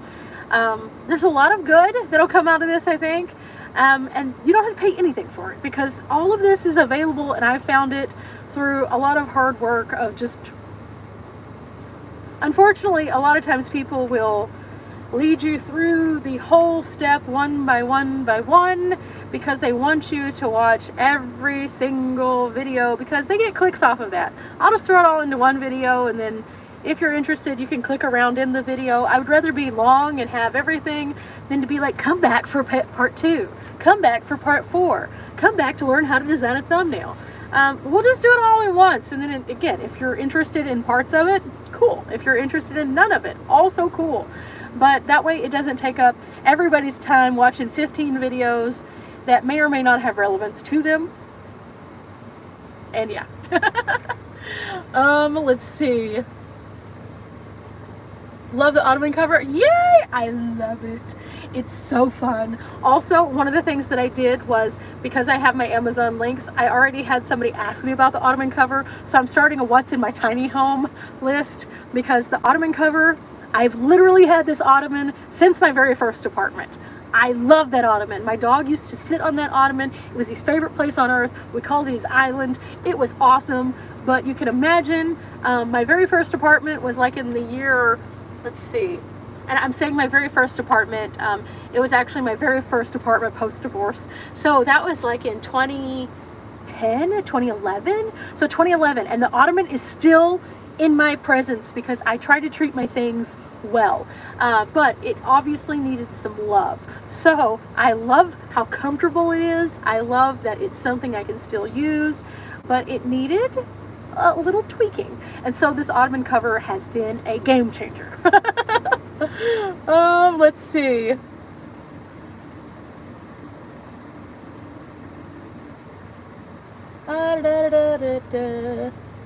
So glad you aren't muted. I try not to be. I try to just be myself. You know, at some point, I've said this time and time again, if you go back to my oldest videos, I was much more calm and more reserved. Part of that was that was kind of the mindset that I was in at that time, where I didn't think that the world would be okay with me being me. And I am completely and totally me. And there are some people who I am definitely not their cup of tea now. And the difference is, that version of me would have been just like, oh no, what can I do to lessen myself to make them more comfortable? And this version of me is just like, you know what? I'm okay with if somebody doesn't like the fact that I'm loud or bold or use my hands. And I'm not going to lessen myself so that they can be more okay with me. Because I'm going to be my authentic self, because I am living my life and I feel good about who I am. And if they don't like that, that's okay. They can live their life and be okay with who they are and just not have to interact with me. Grifter's going to grift, absolutely. Let's see. Bunny is just what I needed with the live. Oh, thank you.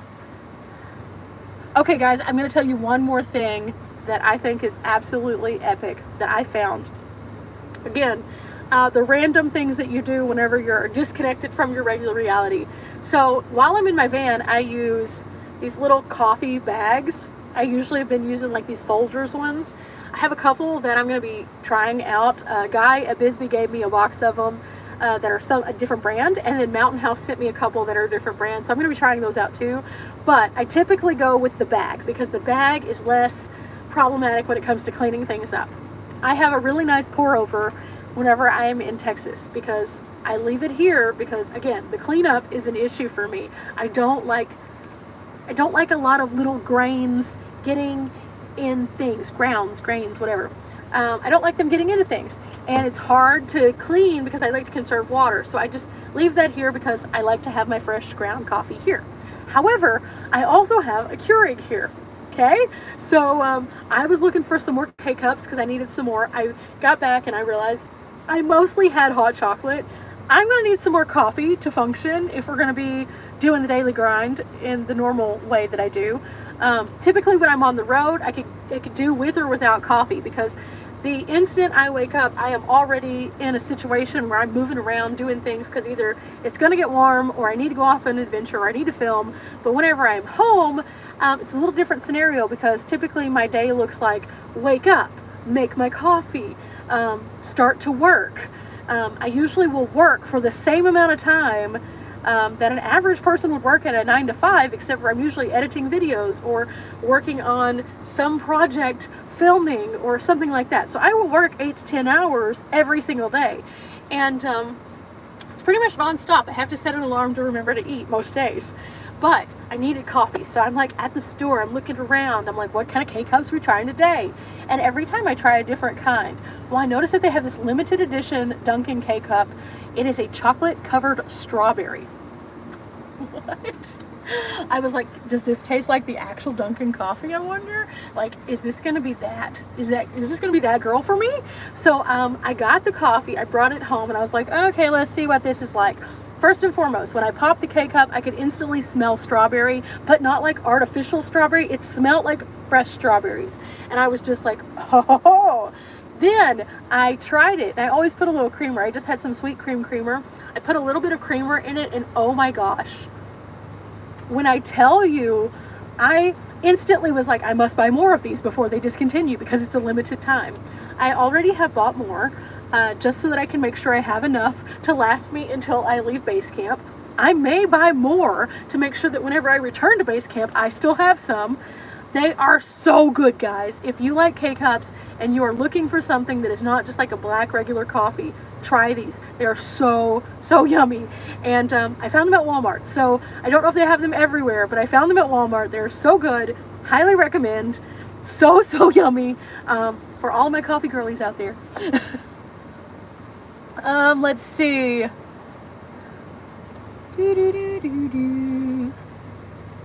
Oh, thank you so much. I love your energy. I have lots of it. So let's expel it into the world. It does become problematic though sometimes, because I am literally like this, or I am completely drained. I am like a battery. We're either on or we're off. That's it. There's no in between. It's no like do to trickle charge down. No, it is either we are here or we are walking dead. Like that's it. There's no in between. Let's see. Have great instinct. Thank you so much. If they make some dark bags, I'm in. So I'm not sure exactly what kind of coffee this is. I will definitely show you guys whenever I do try out the new coffee that the guy gave me, because he said that they gave him a bunch of boxes. And so he was like, you like coffee? Here you go, try it out. And I was like, ooh, that could be good. So whenever I do try it out, I'll try it out on the channel so you guys can see if it's easy to brew, and then also how long it takes to brew and what it looks like. And we'll find out if there's some more of them so we can look. Again, it was just a gift from some random person that we met that had a really cool situation. You'll see them whenever I show the video of Bisbee, and they were in the Chewbacca van, which was super cool. It was the Wookiee van, but I now follow them on Instagram, and they have some just really cool adventures. But I was really grateful because I love some coffee. Yay, Judith made her first live. I'm just rambling about random stuff. Right now we're just talking about coffee.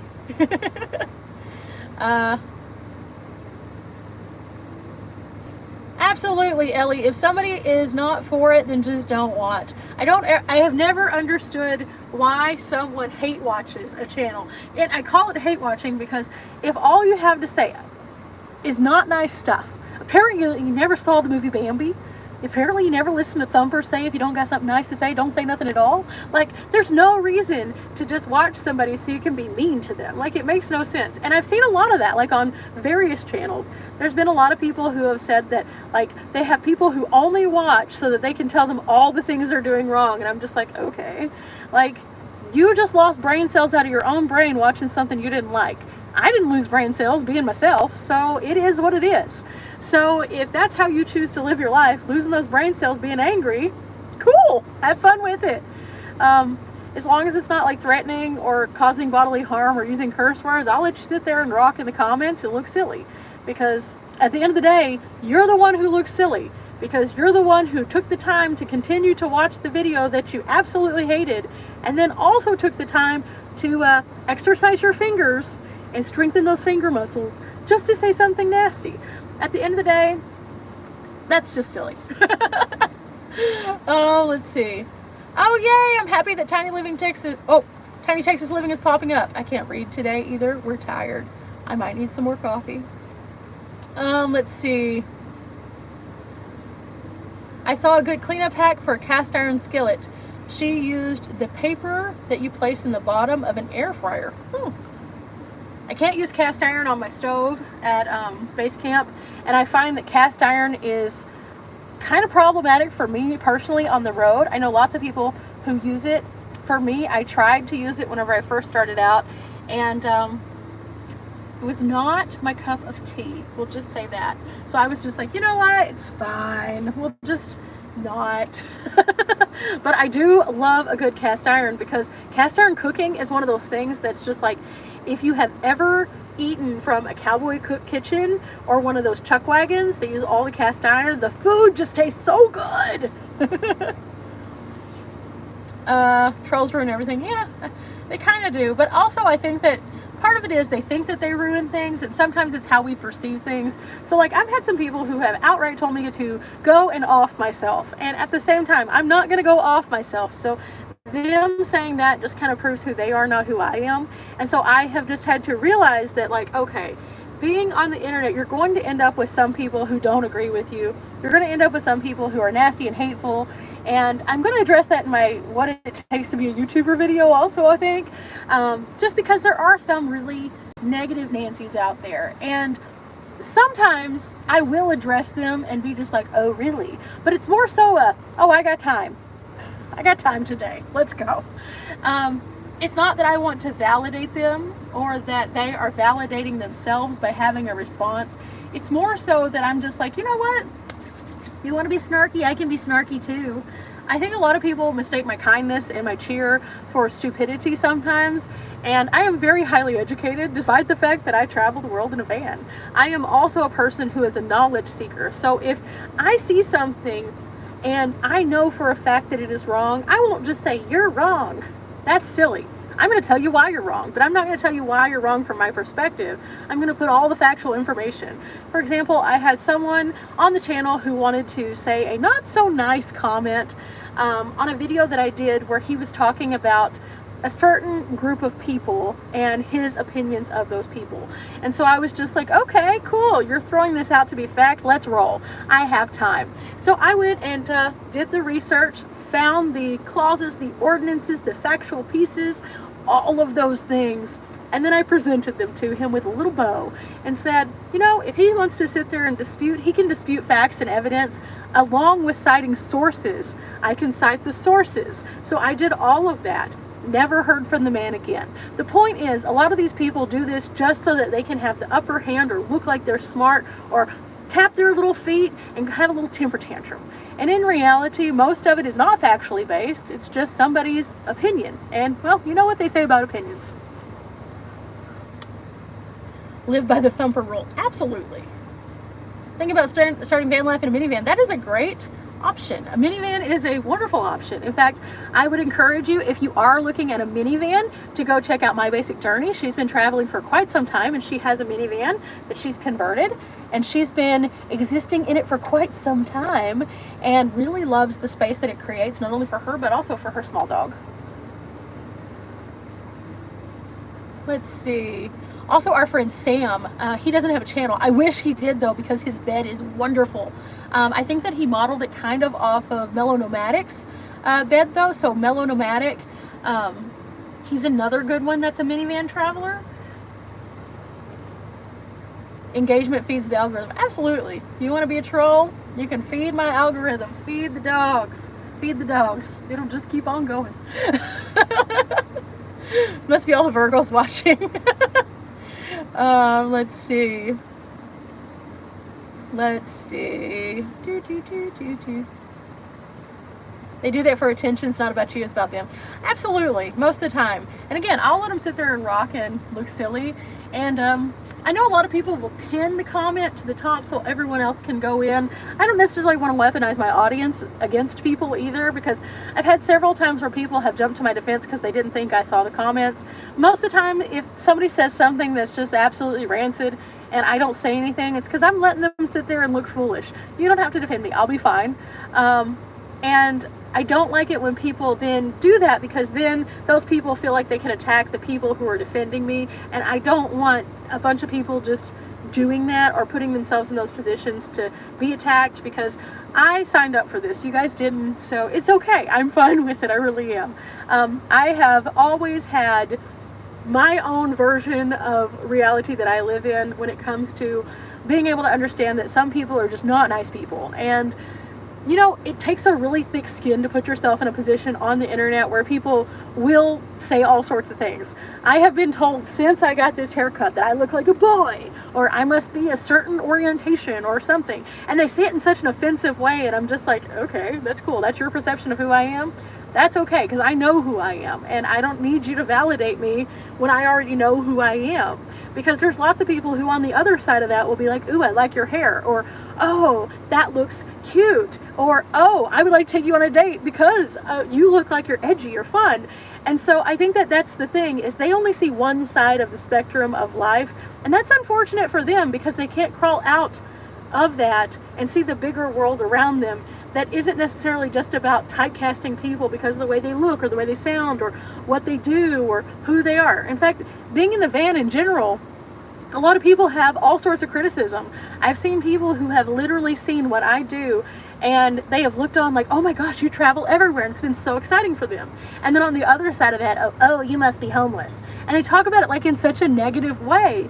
And it's literally me just existing in the same set of circumstances, in the same thing. I'm in a van, I'm traveling, I'm shooting content. Now I have found, and this is this is probably one of the things that is actually more messed up, and I might address this on a future video too. I've seen that a lot of people perceive van people differently if they have a YouTube channel than if they do not. And let me explain. Because I have a YouTube channel, I'm always walking around with my hand out like this and my camera and going, and people will see that and be like, oh, this is a job, this is an adventure, this is a travel, this is fun. But if a person doesn't have a YouTube channel, they'll look down on them because, oh, you're living in a vehicle. It's literally the same. Just the perspective is different because they see you being an entrepreneur versus you being what they deem as a mooch. And it's wild because literally I have met people who have the same exact van as me, who are living their life just not recording it, and people talk so bad to them. And I usually get pretty decent comments because I'm, again, documenting my life, talking good about the places around me. I'm dressed in bright colors. I'm very approachable whenever I'm out and about because I'm not trying to hide or conceal who I am or what I'm doing. And so most of the time, it's weird to see that dynamic of how people are. It's also weird to see that, like, for example, a guy in a van versus a girl in a van, different perception. Very strange. Let's see. I love Chantel's minivan. Absolutely. Her little minivan is fun, and she has had quite a journey with it also. Like, if you watch her earlier videos to her newer videos, you can see like where she started, where she is now, and all the growth that she's had, like not only as a person, but within her space.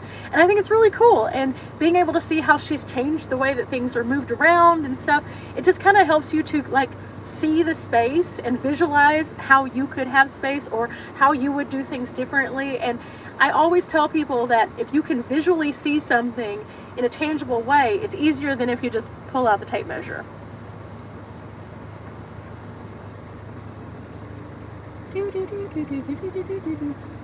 What drives this time in your life? I don't know. I'm always a knowledge seeker, so I think that that's going to always be what drives me. I always want to find out more. I don't feel like any of us are complete people until we have more knowledge. And so my goal has always been to seek out knowledge and to share anything that I find, because I think that especially now, it's really important for us to learn about the places around us and the people who are around us. And I genuinely have always just been very interested in the stories of people and what brought them to a particular place and what brought them on their journeys. And then also finding out how places tie together despite their geographic differences. It's really cool. Let's see. Hang on, trying to catch up, guys. Trying to catch up. I am on fire. Not really. Not on fire. On fire is a much different look. When I truly get on fire and I get super like ingrained in what I'm doing and I'm just, then you can see it's a totally different face. It's like I got red cheeks and I'm just like in it to win it. Like, I got time today. Yep, absolutely. I got time. That's a nice thing about being self-employed. I got some time. I can always make time. Oh my God, never pin their content. You know what? Some people don't expect you to do that though. And I've noticed that the people who do it, it's kind of funny because they'll pin the comment and then there'll be all these people just roasting them. And like, there are a lot of people who, when they decide that they're going to dig in and roast, they do it in a very specific way. I saw this thing once that said that if you ever want to insult a guy, not to say the normal things to them. And I was like, what do you mean? What do you mean? And they said, if some guy ever comes up and says something nasty to you, like you're ugly, then instead of saying something like, oh yeah, really? You're supposed to say the weirdest, most off thing ever. And I was like, what would I say? And then they gave examples, like, for example, well, your big toe's bigger than your small toe. Like something ridiculous. But at the same time, that guy will always remember that and it'll hit a nerve. So for example, if you have somebody who is absolutely trolling you and you give them one of these like drop the mic moments, they're never going to forget that weird thing. It's going to live rent-free in their head forever and always. So I have seen some people who have taken that and then roasted people on pinned comments, and it's like reading through the funny section. It's just so bizarre. And so at first I was like, maybe I could do that, but I realized that a lot of you guys are more defensive of me. So instead of doing that, you're like, no, and then the person tries to engage. I don't want to do that. So instead I just don't play with the narrative of them being the dominant one and having that power. But I have seen some funny ones. Let's see. Chantel is lovely. She is so nice. She is probably one of the sweetest humans. Arguing with people on the internet is like playing chess with a pigeon. Yes, pretty much. Let's see. Plus Joey. Yes, Joey's the sweetest little chunk. Oh, he's so nice. Let's see. Hello! Stratty-headed ape. That's an interesting name. Have I ever traveled the East Coast? I have traveled the East Coast. I actually spent a considerable amount of time whenever I was traveling with Ball Up doing East Coast stuff. I just haven't really done as much on the channel. I think the most East Coast things that I've done is I went to Virginia Beach on one upload, and then I went to Washington DC and I spent some time in DC, but for the most part I haven't done a ton of videos there. That's a goal of mine, is to do a bit more. How do you find people to caravan with? All the people that I caravan with I have met at random van gatherings. Realistically, let's see, the first two people that I met at a van gathering were Dawn and Dee. So Dawn of Van Life and then Lady Bug Out. I met them at Gutted, and I met them as soon as they pulled in. I was like, we had already coordinated. Lady Bug Out actually invited me to go to Gutted, and this was the first Gutted. And then I saw her little van and I was like, oh my gosh, it's her, it's her, it's her. And it wasn't necessarily that I was like, it's her because she has a YouTube channel. I was like, we have talked so much and I feel like I already know you, because we just naturally hit it off in such a way. And so whenever we actually got to hang out, it was like I'd known her for a long time. And same thing with Dawn. And then I met Riley there also. Riley was on her very first trip ever. I also met my friends Collie and Kyle. They were actually my neighbors over beside me. So I have traveled with all of them and gotten to know all of them. I went on from there, and then I met my friend, can't talk now, sorry. I met my friend Kai at Vanarchy. We have met up several times along the way now. She travels. She actually has a tiny home in New Mexico also, and then splits her time. I met, let's see, Christine, which is Long Leg Livin', and also Brock. And I have a controversy here. I met my friends Charles and Tony technically at Schoolypalooza, but I met them at Bisbee last year. I got to really talk to them. I got to know them more. So those are some of them. I met Daryl. Actually, this is a funny thing. I met Daryl at a roadside stop, but I didn't know it was him. And so I met him again at Bisbee, and then I've seen him a few times since. Chantel, I met in Quartzsite, so that was because we were all there during Quartzsite time. I met Sarah and Aaron also, who travel with Chantel a lot. And yeah, so those are all some of the people that I've met. I met them all at just random gatherings. There's a lot of other people that I've met too, so I'm sure I missed some, because it's always hard to take inventory of all the friends. We have a good group though. We have a super good group.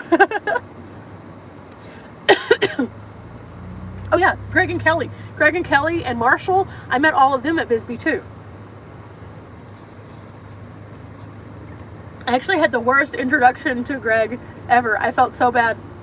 We were out and about in Bisbee, and we were going over to the center camp area, and I was walking with my group, and everything was good, and it was a super embarrassing thing. I'd been interacting with him online for a bit, and we're all walking over as a group, and Tyson, Riley's dog, was actually walking, and I leaned down because Tyson was down there, and I hit myself in the face with my cell phone. I realized it hurt, but nothing seemed to come of it. We get to center camp, and I'm sitting there talking to Greg, and he's like, oh my gosh, your face is bleeding. I was like, oh my gosh, my first interaction with this person, and it's after I beat myself up. I felt so mortified. And so after that, I was like, I'm so sorry. He was like, it's fine. So yeah, I'm an awkward human. It's fine. I am okay with that. I fully embrace that. And the fact that I just told you that story just says everything there is to know. I own my weird, and it's okay. Let's see.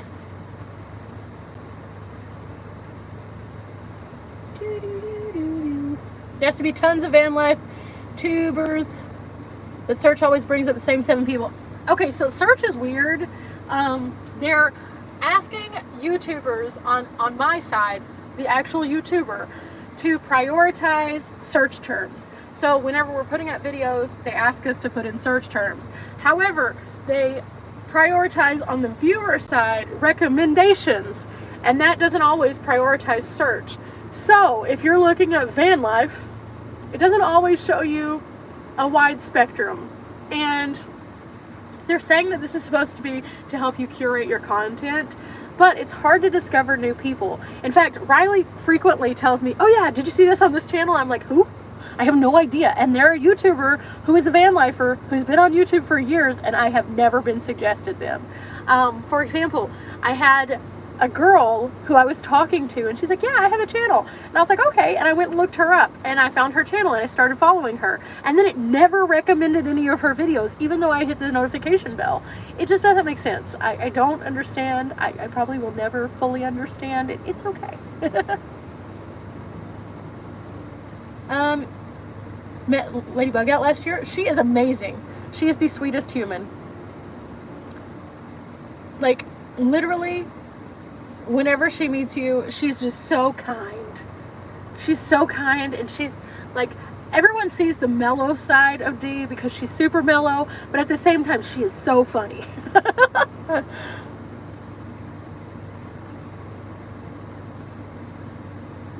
no!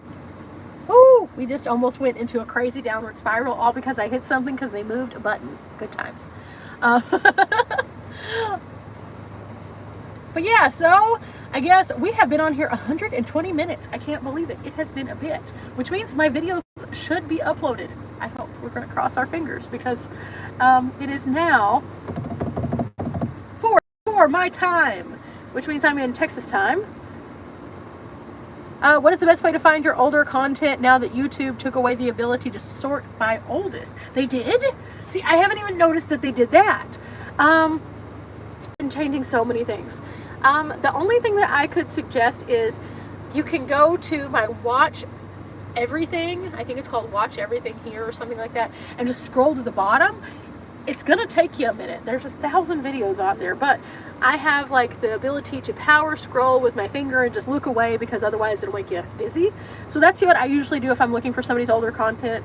Otherwise, I do not have a playlist that prioritizes by newest or oldest to newest. Maybe I'll create a playlist that goes from oldest to newest and not put it on the main page, but put it in the playlists. That way you can watch it from the beginning. Maybe that. I don't know. But right now it's just scroll through because everything is divided on my page to the watch everything. And then also I have like individual playlists for state to state. And then I have one for like battlefields, one for graveyards. And I'm also going to be doing one, I think, for ghost towns because I'm starting to collect quite a few of those at this point. So I just try to make it easier for people to find.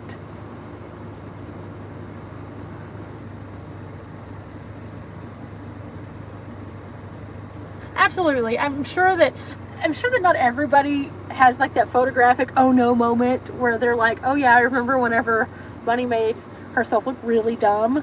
But at the same time, I feel as though I remember most everything. I have one of those weird minds that I can remember a lot. I don't have a photographic memory because I couldn't look at like a book and be like, oh yeah, page 4, chapter 6, like paragraph 3 said this. I couldn't do that. That would be awesome if I could, but at the same time, I feel like the way my brain works, I would quickly feel overwhelmed because I do consume so much stuff. While I would be able to reference those things, I also think at some point that would overstimulate everything in my being. So the fact that I have such vivid, active memories of situations, like I can tell you about conversations I had when I was super young, like it's weird. So I kind of have that, but not exactly. So yeah, it's one of those things that will live forever in my mind. Oh, the time I met Greg is when I punched myself in the face with my cell phone. Good times. It's 8 a.m. down under. Wow. I never can adjust to all the different times. I have a friend who was in Europe for a while, and we would interact with each other, and I would be at work and he would be like on a completely different time, and I would never remember what time it was. He played international basketball, and I remember like I would be like, good luck, and he's like, game's already over, and I'm like, what? How?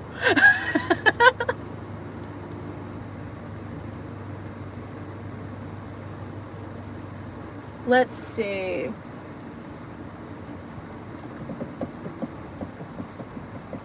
Don't know what that song is, but it's in my head. I'm going to have to figure out what it is so I can listen to it, because that's the only way it'll get out of my head.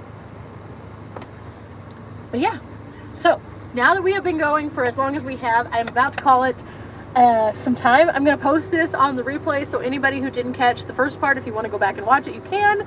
If you're tuning in now, it's too late, guys. I'm logging off. But I'm about to go and get back to base camp. Whenever I do, I will post the link to the Tiny channel. Again, it's just going to be a passive thing. And if you're interested in seeing more of it, or you have comments, you can always leave them there. It goes directly to my phone, so I'll see them every time I log in. So there's that. And eventually we'll see if I can do some longer format stuff. And whenever my tiny home is finished, I will do a tour. It's not finished right now. Because I'm never home, there's a few things that have to be addressed now that I am home that I just never have addressed. For example, the bathroom itself, I have not completed the bathroom. So the bathroom right now is literally just storage. There's no bathroom. I'm a van person though, so I just bring my van toilet inside. I have my chemical toilet inside right now. But we're still trying to finish that, and it hasn't been a priority because, again, I'm never home. But now that I am, I'm just like, ooh, I can figure out what I want to do. So after that is finished, then I will give you guys a full tour of the tiny home. In the meantime, we kind of discussed some of the things that you'll be seeing soon. I can't wait to share some of those things. And our little conversation here has actually made me think about a few other things that we probably need to talk about on some videos too. So thank you guys, and I'll see you soon. I'll try to do a live sooner rather than later now that I have access to a little bit more consistent, well, driving to consistent internet. And I'm hoping, crossing my fingers, that within the next 2 weeks we will have more consistent base camp internet also. So keep that in your thoughts, guys. Till next time, guys. Bye.